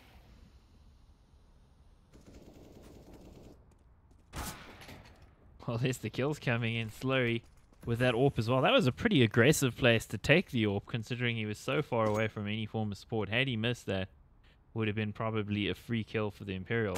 Tensky, though, poking around by the smoke. He gets himself the 1 kill, though. Gonna be on Twister, and Twister standing up here gets the kill on Nexa, and you would have thought Nexa should have had him dead to rights, but those barrels saving his life, I think. And the lovely flash there as well from the teammate to protect the player. 7, spamming through. Mr. Plowman getting plowed with the AWP there. Tensky goes down. I'd love to know who actually threw that flash. Because that completely ruined Nexa, and it ruined Tensky as well, so it basically set up Saw for a perfect fight there. Yeah, very nice flash from them. So teamwork definitely on point. Yeah, for the Finnish team, LGR. Drawing within 2, and the money for the Imperial starting to run out. I mean, they've still got enough, but finally kind of within sight here. And you almost would have said it's an impossible task for LGR to actually put Imperial in a money lacking situation. Best flash ever, Tensky. Well done. Yeah, feels like one of my flashes. Saw is going to be meeting a lot of company. Thankfully, gets around the corner in time and gets the molly out. But a Cillian straight through that smoke. That will be that. And all of a sudden, LGR in real danger. They're going to have 3 players on the side. Molly's coming out, try and cut them off. Chloe, one of the guys tasked with dealing with this. X7, again, super aggressive as an AWP here. And this can come back to bite them. There are so many AWPers. They're going to line up. Esperanto cleans it up so easily. Slowly. Knife. Knife. Yes, the knife. You can see exactly what they were planning there. It's the disrespect play, and they get it. Yeah, that was a bit rough. LGR, I mean, saying that, they don't have any money going into this round. They'll force up what they can, but that is how difficult these rounds have been how difficult these rounds have been to win against the Imperial. And it's weird because usually you'd think that, like, you know, you need some level of aggression, but LGR's aggression just either seems to bite them because they take silly types of aggression, like pushing out into areas with an AWP, you got no protection. X7 and Nex are going to trade kills. There is Slowly trying to do as much as he can with the CZ, getting himself to relative safety of the bathrooms. You wouldn't have thought, considering the weapons they have here, that they'd be in this good a position. And now, looking for some more information here. I also like how they're backing each other up as well. Clearing the map out. Tensky drops to 2 HP before he gets the kill there. And at least the call will come in from Saw that Tensky's low. So 2 players low here for the Imperial, and that is a problem. Ooh, that nade. As soon as that door opens, you got to think he's going to let fly with that nade. But yeah. Nuki doing the right thing, trying to do some housekeeping here, throwing some of these weapons away. Oh, Tex Twister though gets Nexa, and that leaves Nuki on full HP with the AK. They've given Tensky the AWP. That's the good idea. Nuki, I mean, he's good with the AWP. He's just as good with the rifle there. Lowy. Just don't want these LGR players to get too aggressive because they do have the HP advantage. They don't have the weaponry, but they can win this round, and they've got the Imperial on the back foot. It's just about finding the timing, and they split up at the moment, which is unfortunate, of course, but oh, geez. If that was 3 seconds later, not even a second later, he would have had a kill there. Oh, so he's going to be able to make the call though, and rotate might be a little bit late. He needs to get the kill, he's going to get the first one. Does he get the second? No, he doesn't. That'll be Nuki, and the timing is going to do him in. Slowly is gonna... No. There's no way that should have happened. That is a huge fail from Slurry. Yeah. Disbelief. I don't know what to say to that one, man. Yuki does the work, but I think he pretty much accepted his fate. He was dead. And when the He was CZ... staring you in the eyes. He was just like, okay, well, you have bested me, my foe, and he didn't die, so so he kills him. Crazy stuff, man. Yeah, I don't know what was up with Slowy there. And the B rush. Imperial knows what's up. And they're going to do the classic Danish B rush. They know that they have the weapons advantage, and Esperanto, blind as all hell, will still get a pretty decent kill there. Twister, he knows that new spray pattern of the 5-7. He gets himself another kill that Texas. Sorry, Nectar trades him out, and the last remaining players for Imperial, both low HP. This should be LGR favored, but we've seen them throw away some silly rounds. Slowy though, does he recover? He does indeed. Make some just turn things around there a little bit. Imperial 96 on the T half, and I mean at this point it does feel like LGR are probably going to need a huge T half to have any chance in this game right now. Still, you got to say that's exactly what they needed, getting that last round. Had they gotten the last two, they would have been even better off, I'd say. But they're not in a great position. But geez, considering the start of the half that the Imperial had, for LGR to even have 6 kind of seems inconceivable if I try to rewind my brain to that game situation at that point. Yeah, I don't know. LGR, they threw away some like weird kills, like X7 in particular. Some just like crazy over aggression in spots that didn't make a lot of sense. Like especially that one where he gets a kill through monster and then just runs out through monster with an AWP. You're like, huh? I mean that like somehow they won that round, but imagine if that hadn't happened. Yeah, I kind of feel like based on some of the situations, it probably should have been more like an 8-7 than a 9-6 at the very least. But this is not a map that you traditionally think of as being favorable to Ts unless you act really well together when it comes to that attacking half. So LGR definitely facing a pretty tough situation here.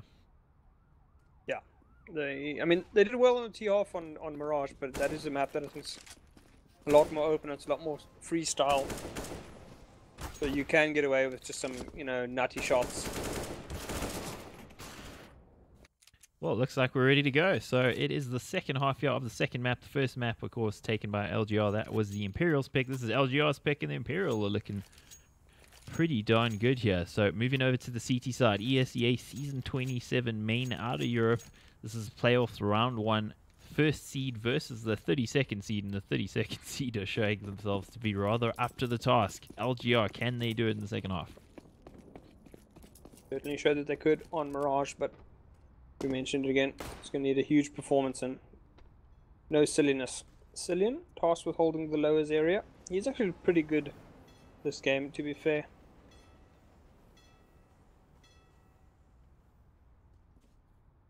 Does indeed look pretty good overall. So just trying to find some kind of aggression out of the Imperial. And Imperial uncharacteristically default and passive in their CT hold, because we've seen some mad aggression out of them on Mirage. Here deciding, nah, we'll just stay where we are, thanks. Yeah, I mean, this isn't really the kind of map you want to be giving up early picks, especially on a pistol. Both sides do favor some intensely close angles if you do end up losing players. So Imperial will be doing whatever they can. X7 just watching behind. They have 2 smokes and a molly, so looks like an execute. I mean, obviously, given the positions, probably a B-side execute. The amount of time that they're taking, though. Oh, there's Esperanto on the flank. He's giving them all the information, yeah. So at this point, I mean, LGR are basically just going to be running into just multiple crossfires. Oh, and Esperanto. I was going to say the trigger discipline, but he should get the 2, gets the 2, in fact, and that's going to decimate this attack. Twister with the reply, Esperanto getting a 3rd, and he has eviscerated this attack with his actions all on his own. Yeah, Cillian chiming in as well, and the last remaining player will be Saw, who somehow found his way into the A balcony. But I mean, you got to feel hard, you got to feel for X7 there. You could see him watching for the back play. It just came so much slower than he was expecting, and LGR in the end just get shot before they can even do anything. Way too slow out of LGR. They gave up way too much information there to the Imperial, and One thing you got to say about Esperanto is, despite being pretty much the star player for this Imperial team, he is the guy who's always willing to take the responsibility on himself to find the information, to get those early picks, and he does it perfectly for his team. That he does. Imperial, massively favoured to now win the game. Well, the map at least. Yep. Third map then, yeah? Yeah, should be.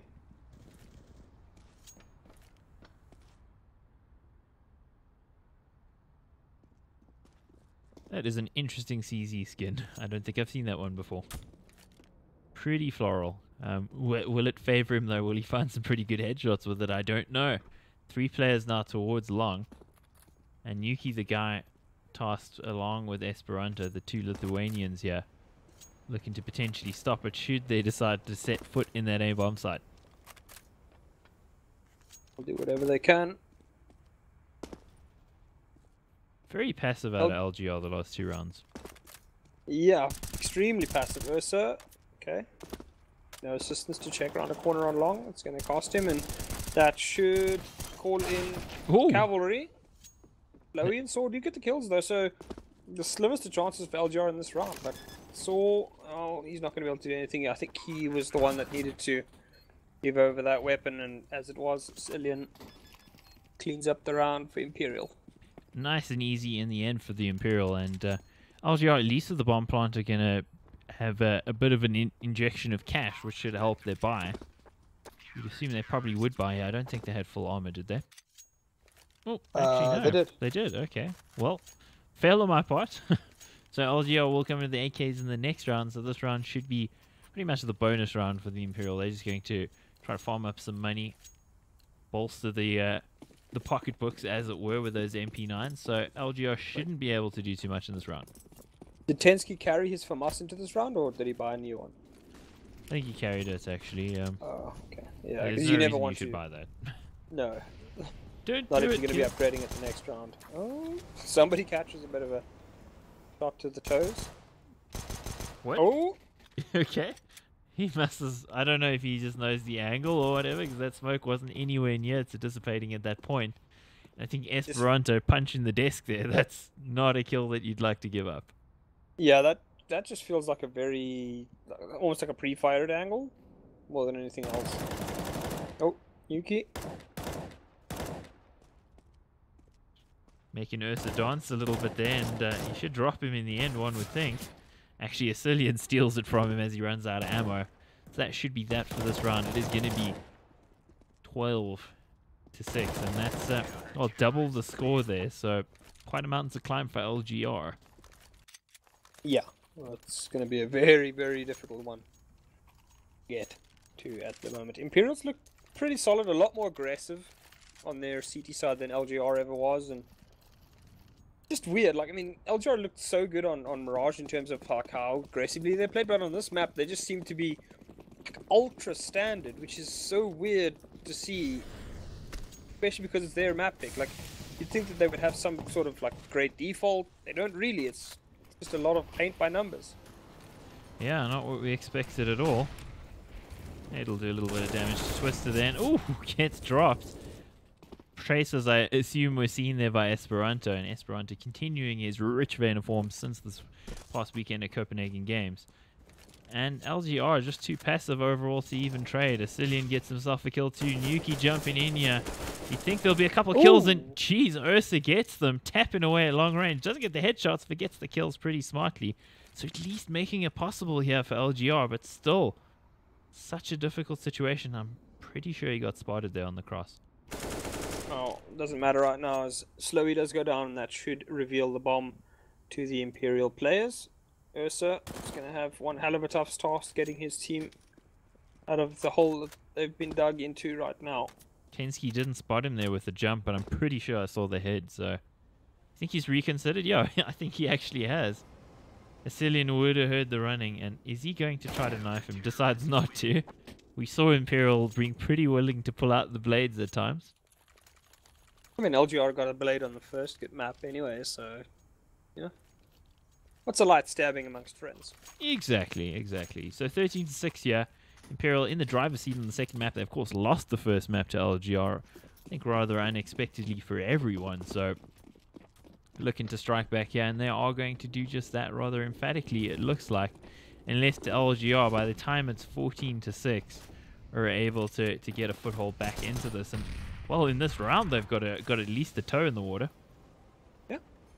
Best start for them. A couple of guys, or 3 players with armor, but they're going to run into Nuki, who doesn't really care too much about that.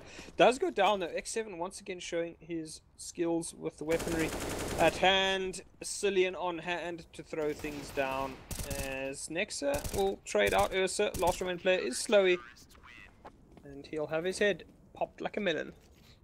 Such a satisfying sound when you don't have armor in this game. You pop somebody's head. It's just, yeah, it sounds like a melon exploding. I love it. I wouldn't love it.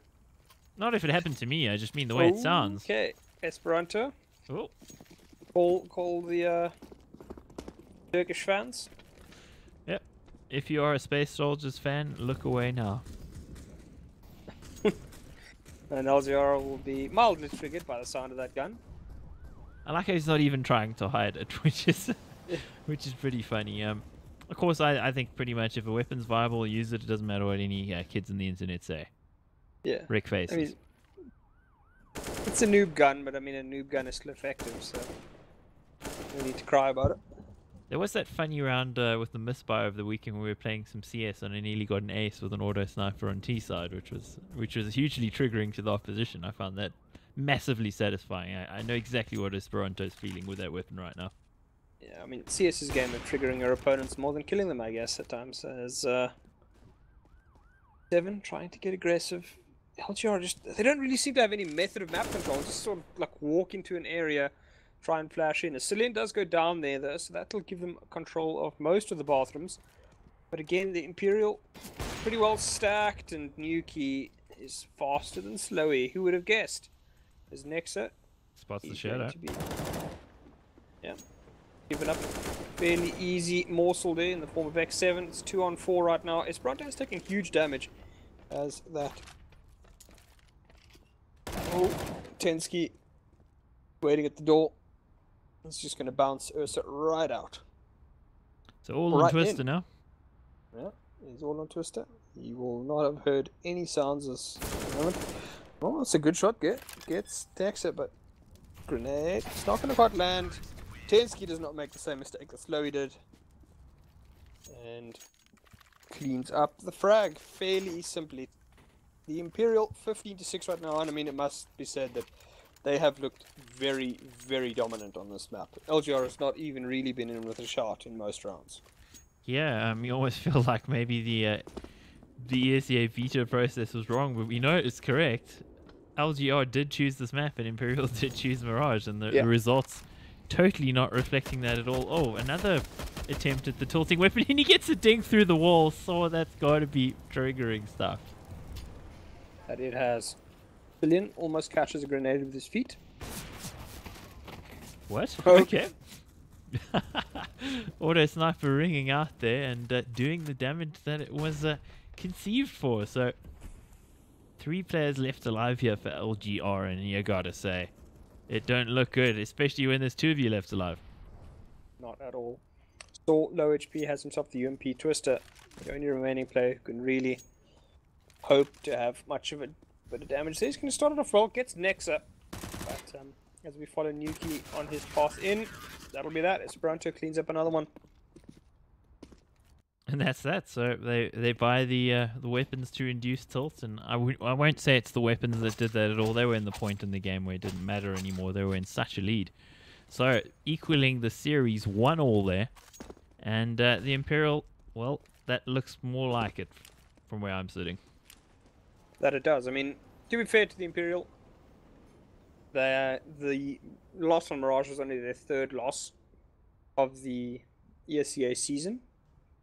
So, I mean, they're still pretty much favored going into the cash map. I think they do look like a better team in terms of skill overall than the LGR boys do, but still very, very impressive when they're on a map that I think you would have favored the Imperial in general, but LGR did pick it, so there was always that slightly small chance that LGR had something up their sleeve. As it turns out, they are not magicians. They do not have anything up their sleeves, and they're clearly not capable of winning the map against Imperial.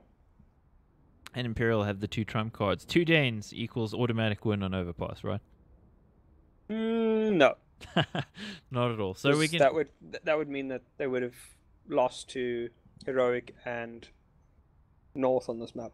With 5 Danes, yeah. Which, well, 4 in the case of Heroic Mod. He's not Danish. But what we are not telling you is that the next map will be coming up pretty soon, and that will be Cash, which is an interesting one. You don't often see the European teams bring out Cash, but it shall be Cash. So we'll be back in a little bit, taking a break, musical break, toilet break, get yourself some popcorn or whatever. Come back for the next map. It's going to be exciting. Yeah. Cheers.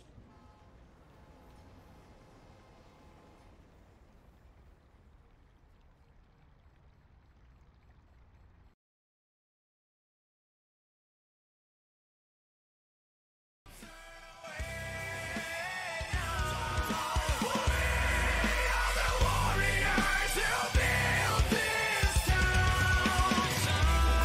will come, you'll have to rise above.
time to state my case. I hold my tongue, I know I say something I regret. Don't blame me, just strike the match and walk away. Let me in, I've seen better days. Don't lay down, take it on goddamn, and tell me that you want it, you want it, you want it, you want it. Don't lay down, take it on goddamn, and tell me that you want it, you want it, you said you want it.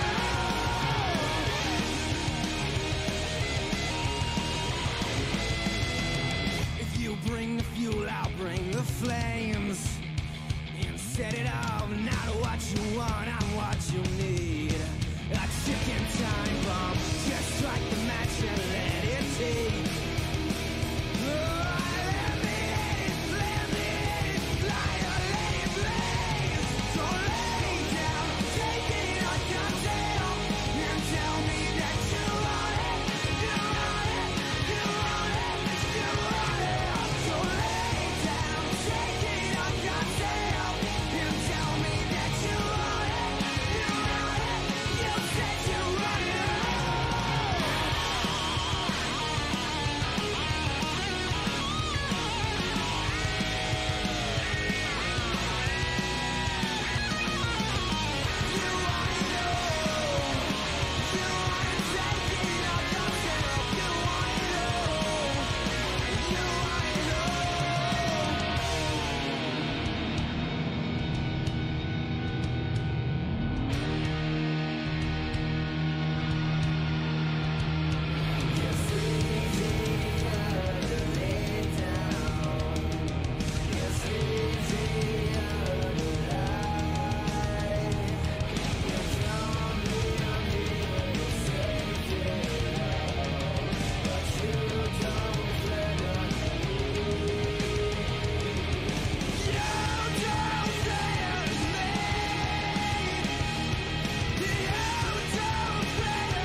As real as it feels, I'm aware what really goes on.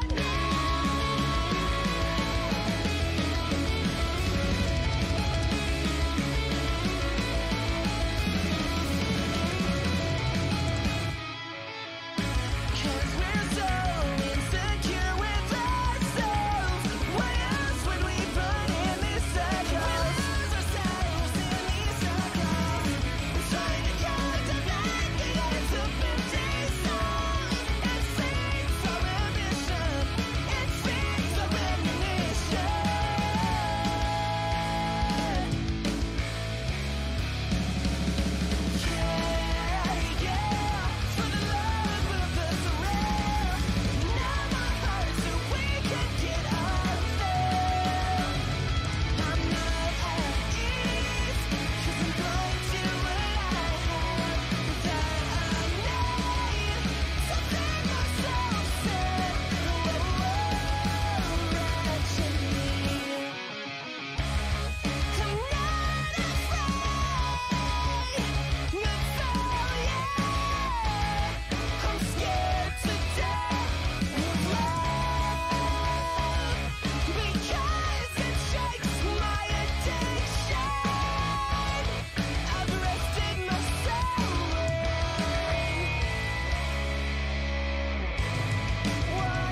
I gave a shit and you still packed all your stuff. And I gave you the world, but enough is enough. Now I know these are different. I know that you're different. Just know that I let go the next time you hear this.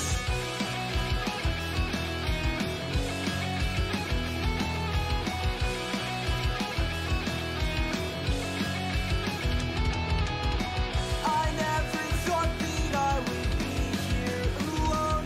I'm just like a ghost now. I just here to roam. I know things are different. I know that I'm different. Just know that I let go the next time you hear this.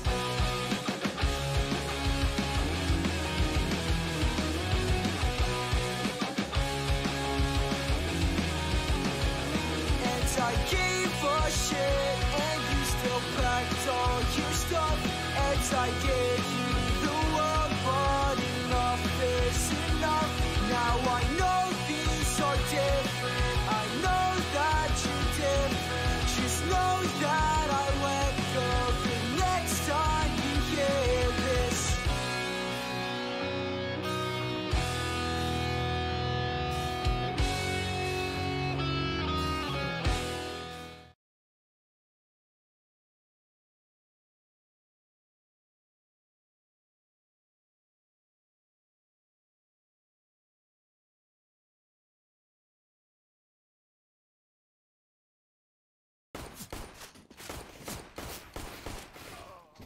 And it looks like we are back.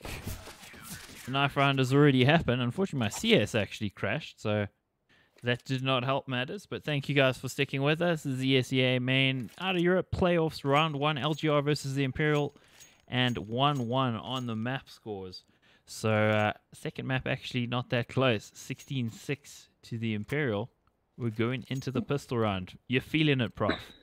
I am feeling it. I will say that Mirage was deceptively dominant for LGR. Like Imperial won rounds, but they didn't look great in a lot of them. So LGR, can they turn their fortunes around, or is okay? That jump pass, what is he doing? That is some crazy stuff. Distracting them so the Nexa can get the headshots. That must be it. It's gotta be. It's so unreasonable. That's What the only hell? reasonable assumption to make from that kind of play. I genuinely don't know. Nuki in the spot saw, but in the meanwhile they will lose Twister. And I mean, at this point, LGR have an incredible task ahead of them. They're going to start it off well though. As Prato looking to knife, and he will actually get killed off by Saw there. So Nexus flanked in the meanwhile, and LGR in deep trouble. Absolutely deep trouble, and deep in the ground. They are buried. That was some crazy stuff coming out there. Yeah, I mean, I think figuring that maybe the LGR players aren't that great on pistol, but that's still super dangerous. Madness. I mean, if you try that against like Dennis, for instance, from NIP, like you're definitely dying. That's just like sweet. They're standing still. Tap tap. Thanks very much for 2 kills. Jeez, mad stuff. I almost want to clip that because that was just silly. But hey, it got the desired results. Imperial get themselves on the board there. And Asilian going to get himself on the board as well. Gets himself, should be 2. In fact, padding the stats, padding the money. And you'd think Yuki's going to be waiting for them with open arms here. Fluffs the spray completely, so there's a free AK. Yeah, pretty easy. It's I mean, Yuki, I expect a little bit more out of him, but it seems the LGR might have gambled correctly. They've got a whole bunch of players on A, and they're actually going to spot the bomb, or do they? Around the corner, there we go, next on hand. Remove Ursa, and Tensky controls the spray on that Galil. Indeed, so that should be pretty much the round, unless the low HP comes into play, and it actually does for a brief moment. Slight glimmer of hope there before Tensky gets the kill. And to answer your question there, King of Bricks, only on YouTube, not streaming on Twitch. I could dual stream, but it would look far worse. The bitrate limitations that you get on Twitch, you don't get on YouTube, so you can make it look a lot prettier. I like pretty, personally. Yeah, Pretty is always good. Pretty is always good. And you'd actually get banned streaming at the bitrate that I'm streaming at on Twitch. You're not even allowed to stream at this bitrate if you're a Twitch partner. Which is quite funny. Yeah, well, Cillian, he's gonna shoot slowly in the face. LGR should be expecting a lot more of those. Tensky obliges with one, and Esperanto is hopping into sight. And I think we figured out the way to beat LGR. Just hop the whole time. Hop and spin. Nexa, that comes close to ending with some egg on his face. Yeah, pretty close, but it is still the win there for the Imperial. 3-0, yeah. Taking pain on the first map, which was their map pick. LGR certainly looked like less of a threat on the previous map, and, well, they're going to need to get a foot in the door and stop the foot from being crushed by the Imperial pretty early on, yeah. Yeah, well, in only rounds that they looked good at all on Overpass was when they had those orbs, so slowly back with the weapon that has done so much work for him this series. And Imperial, they're going to need to get aggressive. Very, very heavy mid-control style again from LGR. Now, they didn't do any of this on Mirage. Imperial, though, are basically going to find a free and clear A-bomb site. Cillian wins an extended duel there, and Esperanto cleans it up with Saw. Ursa turns things around slightly with Nuki going down then. I mean, LGR, I think, probably just save at this point. They won't know how much damage they've dealt to the Imperial players, but it's going to be incredibly tough to retake with the amount of utility that Imperial does still have. Tough stuff indeed. But there is the reply from Ursa. It's going to help. Just a shame that that nade isn't landing quite at the forklift area where Cillian is lurking on 10 HP. Even battle at the moment. They do have the utility to try to take this back.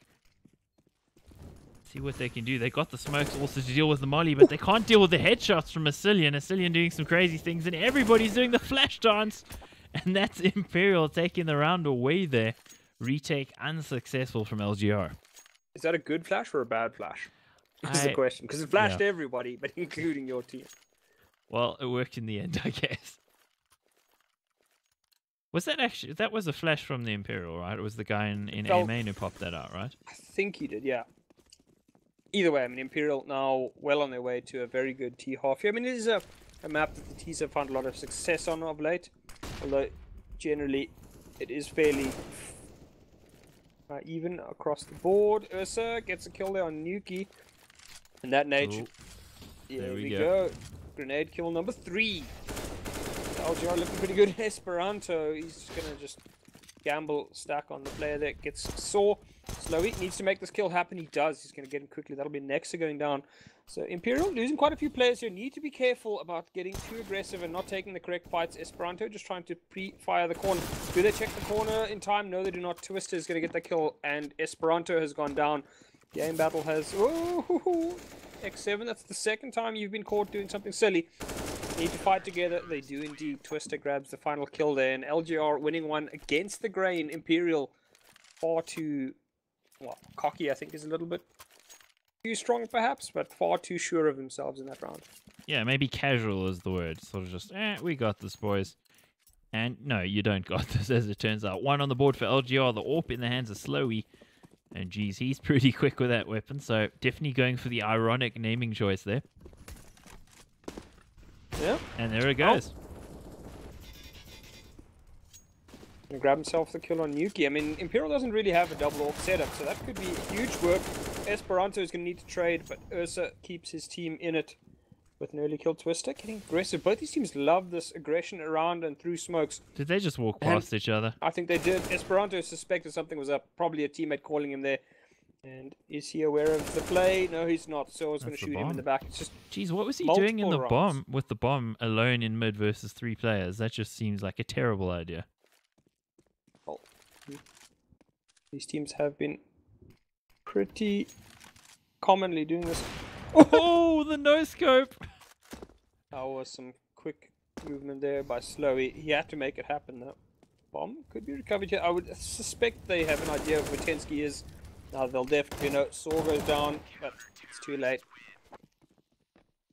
That's a round for LGR, and keeping 2 alive, that's okay. Doesn't necessarily build the economy that much, but it is enough to get them the round.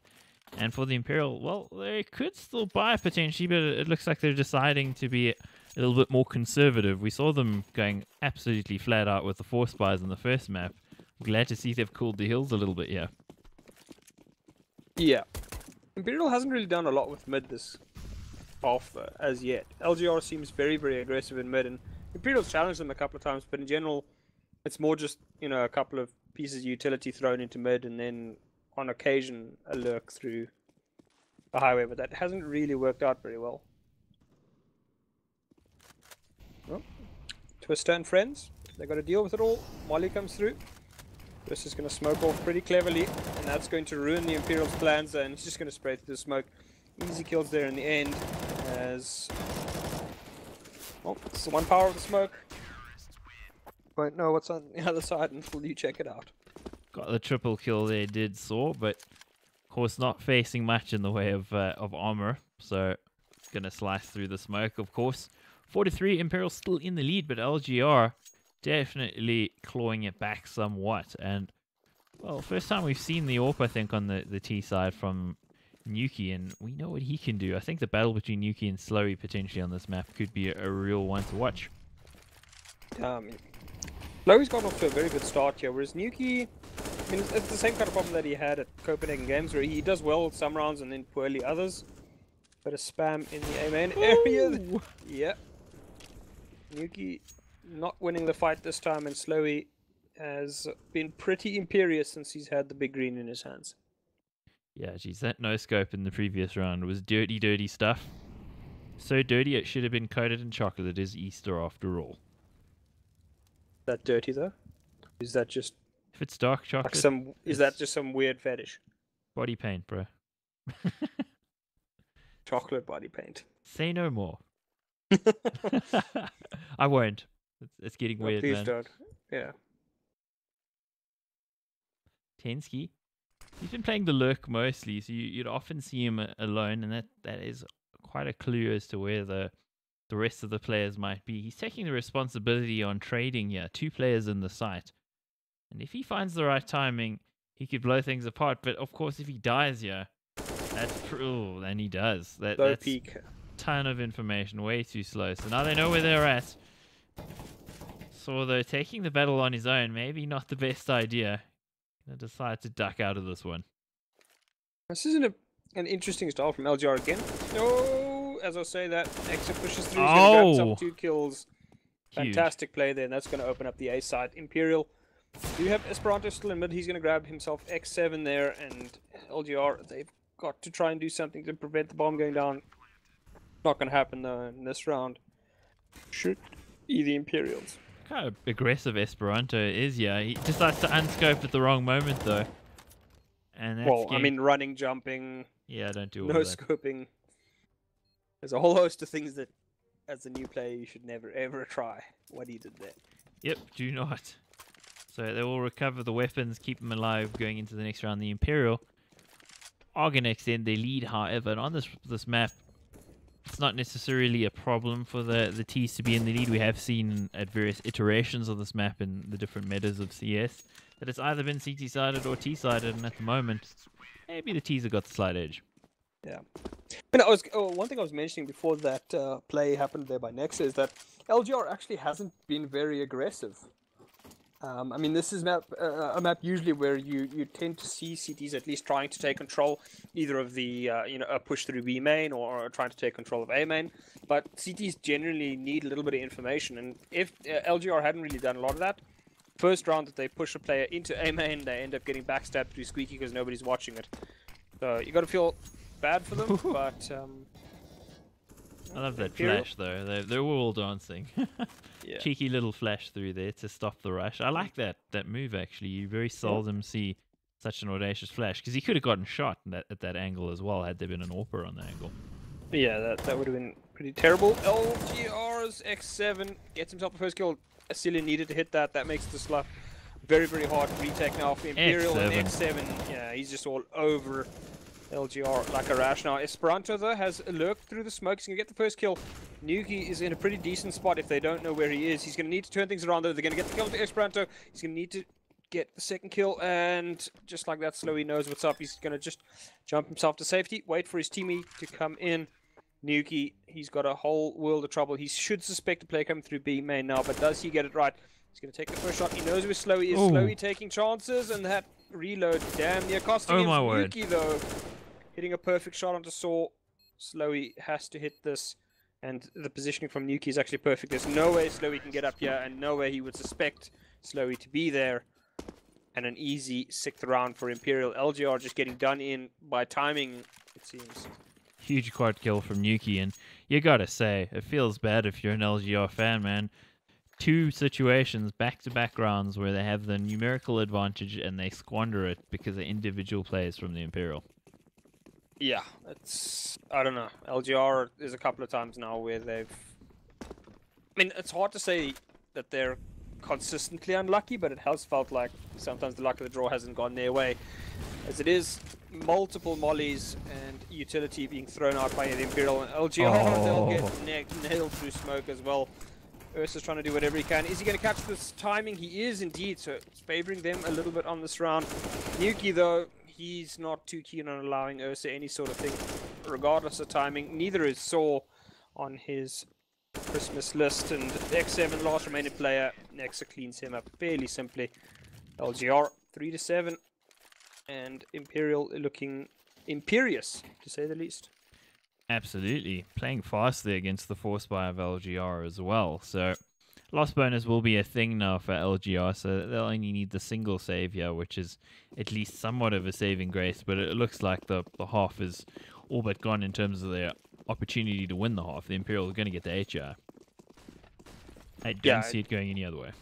No, I mean, at this rate, it does feel like the Imperial could probably get up closer to 10 rounds at the rate they're going. LGR just doesn't really seem to have any way of dealing with them. When they have the AWP in Slowy's hands, they've looked much better, but when they don't, they clearly lack quite a lot in terms of firepower. Like, Imperial just has way more options of dealing with LGR than LGR does of dealing with the Danes. Or the mixed team, should I say. Yeah, indeed. And the 2 Lithuanians here for the Imperial are looking particularly good. 2 kills coming back, however. Crazy stuff happening. Okay, I was just going to say, like, Imperial didn't actually have anybody on the bomb site when that went down, so Esperanto could lose his life here. Yeah, he will in the end. Twister does have an AK, but he's going to need to somehow roll time back at least a minute to have any chance in this round. Bomb will go off. Oh, and he gets and he wrecked. will die. Yeah. Imperial very tidy on these anti-ecos, though. They allow a lot of players to go down because they just get too aggressive, I think, trying to mop up those kills. And that might be the FPL-ness coming in there from their players. I don't know. But not good for the economy. Yeah, this is, I mean, considering that Imperial does have some FPL stars, this is the kind of map you'd expect them to do better on. They clearly have a style that also works. X7. Ooh! These LGR AWPers, I'm not going to lie, they are pretty solid. They've actually given it to X7. Slowy gets the kill there in... Must have been spawn-based. Yeah, it does feel like... I mean, X7 was also a pretty solid AWPer in the last map as well. So I think he's certainly got the aim to do it. He's just... I don't know if he's got the temperament. He is so aggressive. He's like Simple, but not quite the level of Simple's superb talents, unfortunately. Trying to bait the player into peeking, and he does oblige. Ursa didn't know what was waiting for him on the other side. And again, Imperial dealing with the numerical disadvantage and dealing with it well. So Esperanto is going to look through the smoke. Oh, this could be huge. Esperanto just eviscerating the defense there again. Turning around a 4v3, and now the bomb site is firmly in their grasp. There's been too many rounds where Esperanto has been capable of just walking through smokes. And, I mean, LGR, you know, the first time that happens, okay, maybe you can give them grace. But, like, the second and third time, it's like, okay, guys, now it's getting a bit much, you know? Well, next we'll spot Twister, and that should signal the save from the CT player, LGR. They have to get their last remaining player out. He's going to try a fight. Not the best idea in the world, and it will end up costing him his life. Yeah, and Esperanto, I don't know if you saw the interview he did with HLTV after they won Copenhagen Games over the weekend. He was saying that he tried to play with the same sort of style that he plays online on LAN, and he said his style is to walk through smokes and be aggressive and try catch off timings, and Clearly, his timings are working So- for him because it worked against the Danes in the final and the semi-final of Copenhagen Games as well. Yeah. I mean, the problem is Stewie 2K had a similar type of playstyle. And then Yeah. they figure you out. Yeah. Problem is Esperanto and Tensky cleaning things up pretty well here. Or opening things up, should I say, for LGR. And another fairly simple round. Lowy with a tap, tap, tap of a P250. And it is going to work out in the end for them. But yeah, just going back to that. Ooh, Versa? Okay, I was going to say, there was a small chance here. Twister Oh, he got the bomb. grabs himself the bomb. So 2 versus... Oh, what are you doing? He just knifed Tensky, and now he's roasting in the fire. They're giving this round away. This is terrible from the Imperial. Yeah, I think they're just having a bit too much fun now. Yeah, it's devolved a little bit, guys. Tighten up. Of course, he can still win it. He's got the AWP, so there is that at least. The silver lining potentially, and if he finds the right angle on the peak, oh, he's gonna miss it, and that's Save. you'd say that's probably time to call it quits. Try him for the wall bang though. It'd be pretty stylish if he pulls it off. He'd have to shoot through 2 walls, though, would he not? Yeah, I don't think the AWP is necessarily going to do quite that much damage. Yeah, slowly at this point, just holding the close angle. Just doing whatever he can. Okay. He's trying all kinds of tricks to get the angle, but it's not going to work. I think he did just throw the AWP away, so that's, Yeah. that's I probably mean, he the had right to at move. that point. Yeah. Right move, yeah. Jeez. I mean, I don't think LGR is actually going to try to fight him. Oh, they are? Okay. Not the greatest idea with the triple kill for Twister. Gets 2 of them with the pistol, so that worked out pretty well for them. The Imperial, they're helping them a little bit by burning themselves in their own molly and stabbing each other. Yeah. Yeah, I gotta laugh at that, but hey, they are still in the lead pretty handily here, so they should be feeling pretty good about their chances. The double AWP, though, alive for LGR, and we know how dangerous that is. Yeah, it's... I mean... I don't think the double AWPs worked out. I mean, double AWP worked out for a couple of... Gets kill on Saw as I'm waffling on, Oh. and just like that, X7 gets a fantastic close range shot. Esperanto, what? How did he hit that shot on Twister? Like, he barely even had an angle, and Nexa gonna take out Slowy. Knife the number knife. 3 for the series. Yeah, Esperanto is just running right here, rampant, absolutely, and getting some crazy shots. Gets the knife as well, and he's looking great. This is the Imperial, as you said, looking imperious. 10-4, you got to say 11-4 odds on, yeah. Yeah, I mean, it's not a whole lot for LGR, and it's just... I was just gonna say, like, I don't think the double AWPs have worked out that well. It really just felt like individual AWPs went off in certain rounds, but... It's gonna be the full D rush. Imperial, Oh. they're gonna try to take fights. Ursa does get the 1 deagle, but it's not enough. LGR woefully mispositioned now. Try and make this retake happen. They don't have a kit either, and they don't have much in the way of utility, so Imperial should be favored in this retake. Esperanto doing the Stewie 2K. And it works. Yeah. So there it is. That's the half win pretty emphatically there for the Imperial. And yeah, to answer your question, we will be doing the Valiance and Co match tomorrow. So look out for that one. Of course, the ESEA South Africa playoffs are also happening. We are from South Africa, but we will be doing that on Wednesday. So we won't be covering the ESEA South Africa game tomorrow. We'll be doing Valiance and Co versus Team Preparation. That's going to be an absolutely fantastic game. Valiance and Co, when we've casted them before, have looked rather superb. Did they? No. You forgetting. Well, they didn't The look game that we superb watched- against Nariki, though. Well, we'll say Yeah. that. Yeah, that was the only one we got to cast them, because when we did get... We wanted to cast them earlier. We couldn't cast them, because I think they Scheduling changed issues, it. yes. They changed.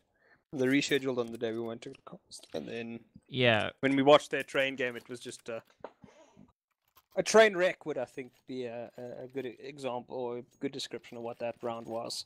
That being said, they look pretty good against Heroic in the DreamHack Masters Marseille qualifier on train, somehow beating them. So I guess the match we saw was an anomaly. Let's see how they do tomorrow. Of course, Nico from FaZe's brother playing. That's Hunter in Valiant and Co. So we'll see how he does. Meanwhile, potentially the final half of the game, unless we somehow find Run ourselves boost. on an overtime.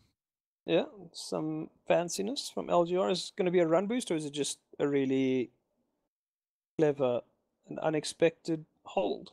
Tensky getting ultra aggressive. As I said, CTs do love aggression on this map. Doesn't Oh, quite work out. You need to be lined up perfectly. That's going to work through as Slowy gets shot. Ooh, okay, X7. His first bullet aim has been pretty good. Problem is, it's just the mind behind it sometimes goes wandering, and it's not working out so well. Cillian taking another fight. He's in real trouble now. Needs some assistance from teammates. He's not going to need it, though. Double kill with some crisp headshots. yeah, and he gets another one as well. As Cillian just wrecking face. The Saw should put him to bed, yeah, and does. But in a 2v1, he's dropped next to 2 HP. He knows he's dinked him, but they're choosing to take the fight and not going to win it against Esperanto and ESEA combined. So there is the round for the Imperial, and you can actually see there that Cillian has a DPI change button on his mouse. You see how he was spinning after he got those first 2 kills to try Yeah. avoid getting headshots. Don't all mice these days come with DPI on the fly changes? They do indeed. It's just interesting to see that his DPI change is that big of a step. So 12-4, and it'd be a pretty big step for LGR to get back into this with nothing but deagles, and it's not going to help when you get dinked instantly by Cillian in mid. No, not at all. Cillian, Clean in house. yeah, he is a beast in this round at the very least, and then somehow misses that. Ursa, well, he gave us the slightest bit of hope that he could turn around for his team, and then Nuki comes in swiftly. Okay. Esperanto really keen on throwing that grenade. And he gets And- punished. Yeah, he does get punished. I mean, if you're going to give Slowy that many attempts with the deagle, I think you do deserve to get punished. Nexa could catch him on the spot, his backside. And then Slowy gives him another attempt. So both teams quite clearly happy to give the opposing players many chances to kill them. Must be said, Nuki's actually been very, very quiet this map, to be fair. Yeah, compared to what we saw out of him on the previous one, he had quite a few hero rounds. Interesting information from King of Bricks. He's saying Hunter and Nico's fathers are brothers, so they're close cousins. They're not actually brothers, but I think it was HLTV that reported it as that they're brothers. I mean, it depends. It's obviously like there are cultural things where I know that you can call somebody a brother. I know that they're very, very close. Oh, that's interesting information, though. So thanks for that, man. Really appreciate it. Always good to get the true information from the fans that know. So good to know. And what we do know at the moment, the Imperial, well, they're taking the stick to the back of LGR at the moment. But why would they gamble on A site? Why? Yeah, I don't know. Are they trying to make things hard for themselves here? Where they're like, okay, well, we're going to try play this on hard mode, guys. We got this. No, I mean, Imperial has seemed... I think the nicest way to say it would be a fun-loving team. That is the nicest way to say it. Shooting gallery, though, here. X7, the lone man, looking for some aggression from E250, he B-Man. can do this. $300 of pure power. Oh, he should get the first, and he does. Does. Oh, he gets the second before getting punished, and that got pretty dicey there. The Imperial giving away a lot of lives, but they don't really care. It's 14-4. Yeah, well, I mean, LGR will be able to buy once again. For the first time this half, and they do have the AKs and an AWP on Slowy. Yeah, let's see if I they don't can think do this- something. Yeah, I mean, I will say one thing about Slowy is that he doesn't seem to be the type of like ultra aggressive AWPer. Like he's like more the hold angle type AWPer in terms of how he plays the T side. So, I mean, I'd like it if LGR set him up more. Oh, Esperanto gonna kill Sword close range there, and Slowy. I mean, what is it with players that they choose just somewhat ironic names?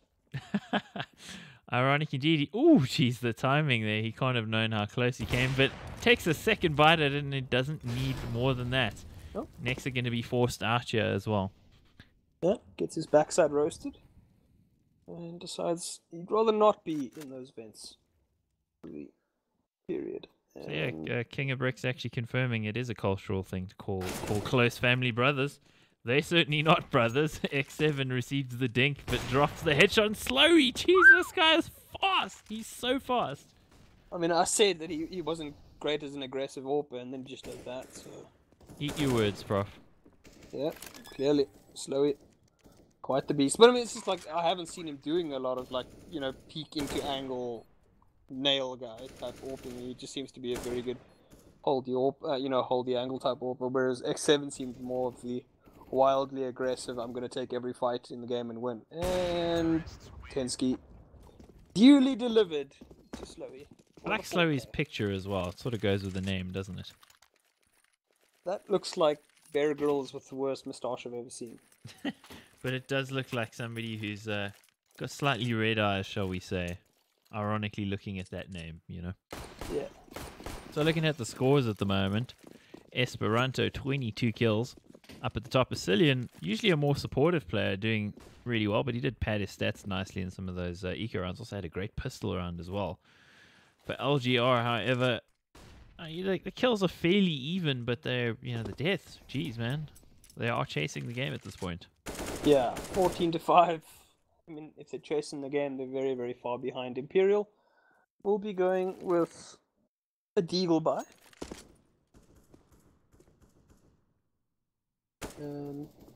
Just milling around the A site again. This time they do gamble correctly.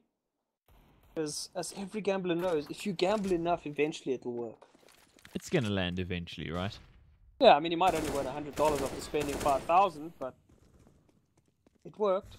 I was watching Lock Stock last night, so gamblers, yeah, don't do that, guys. Well, there's no... Certainly, Lock, there are stocked, and there's no 2 barrels, though, unfortunately, as yet. As ESEA, he's going to give Esperanto a piece of his mind, as well as a Cillian. And he'll pick up a 3rd for his trouble. Does he get the 4th? No, he doesn't. So he's going to pick up his 2nd. And LGR grab their 6th. So Imperial should be saving again. I think they'll just be looking to end this game quickly. None of the shenanigans that we saw in the first map. Esperanto, though, he's not keen on saving. Definitely not keen on saving.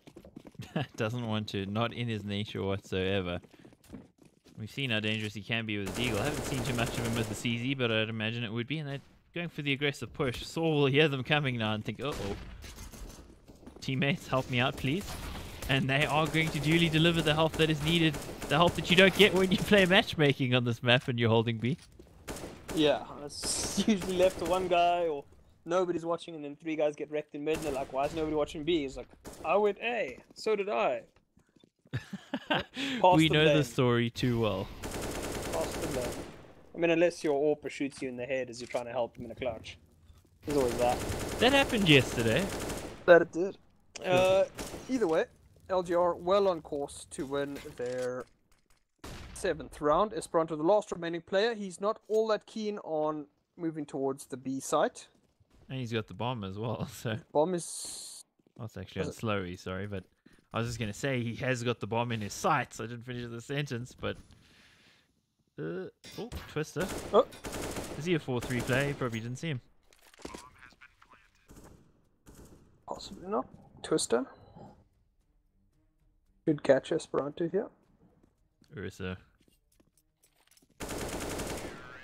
Dead. All over. So 14-7, they've got exactly half the score here.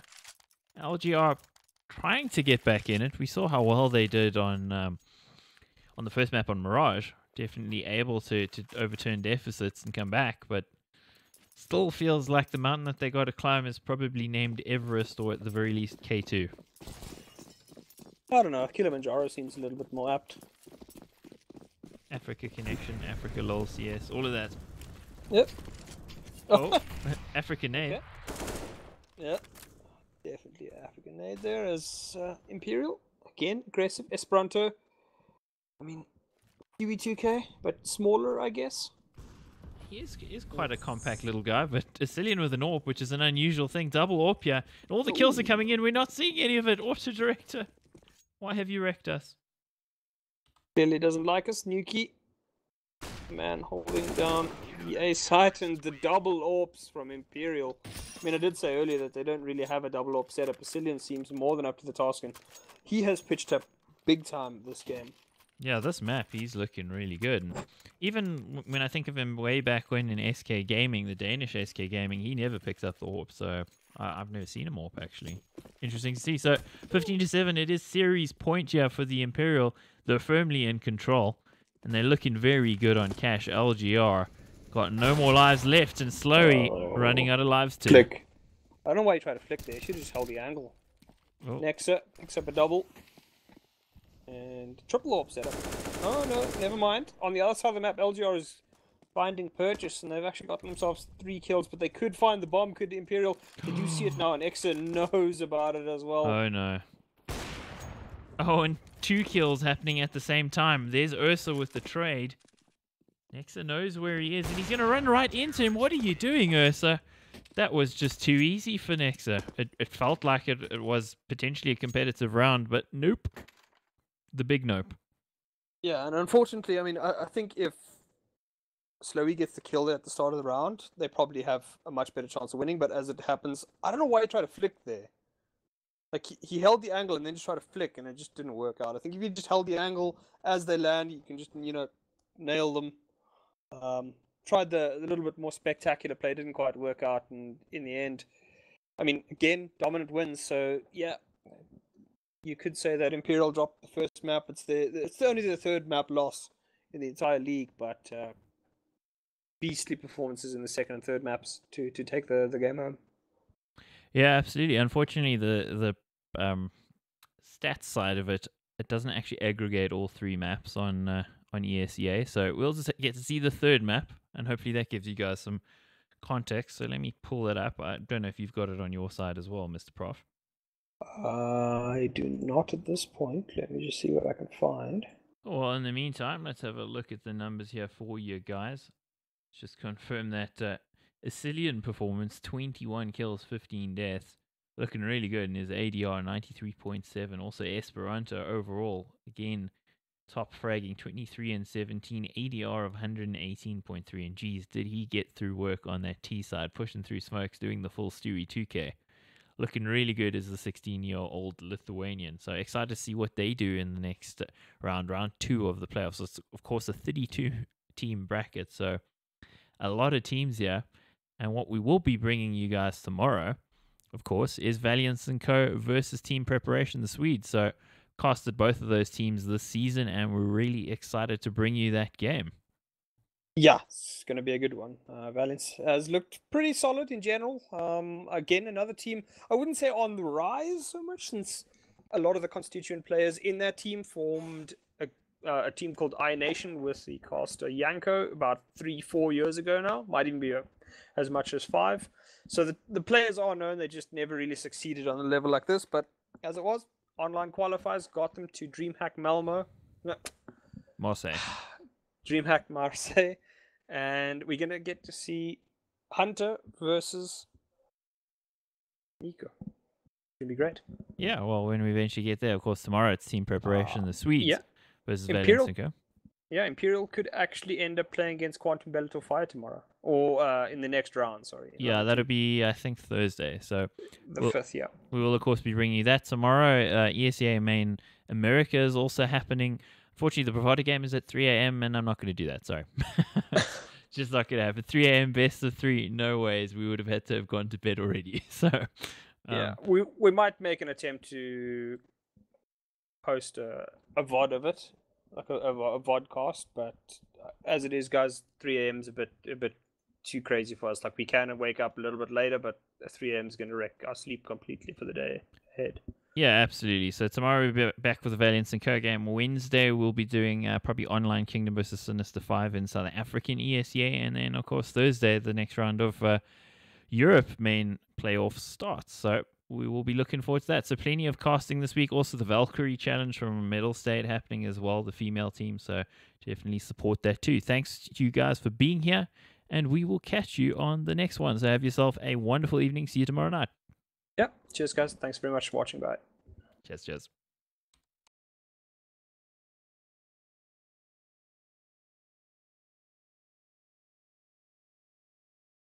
Next year I'll move on from this rut. I'll let time do its work, and I'll patch up this cut. And I know that next year I'll move on from this rut. I'll let time do its work, and I'll patch up this cut.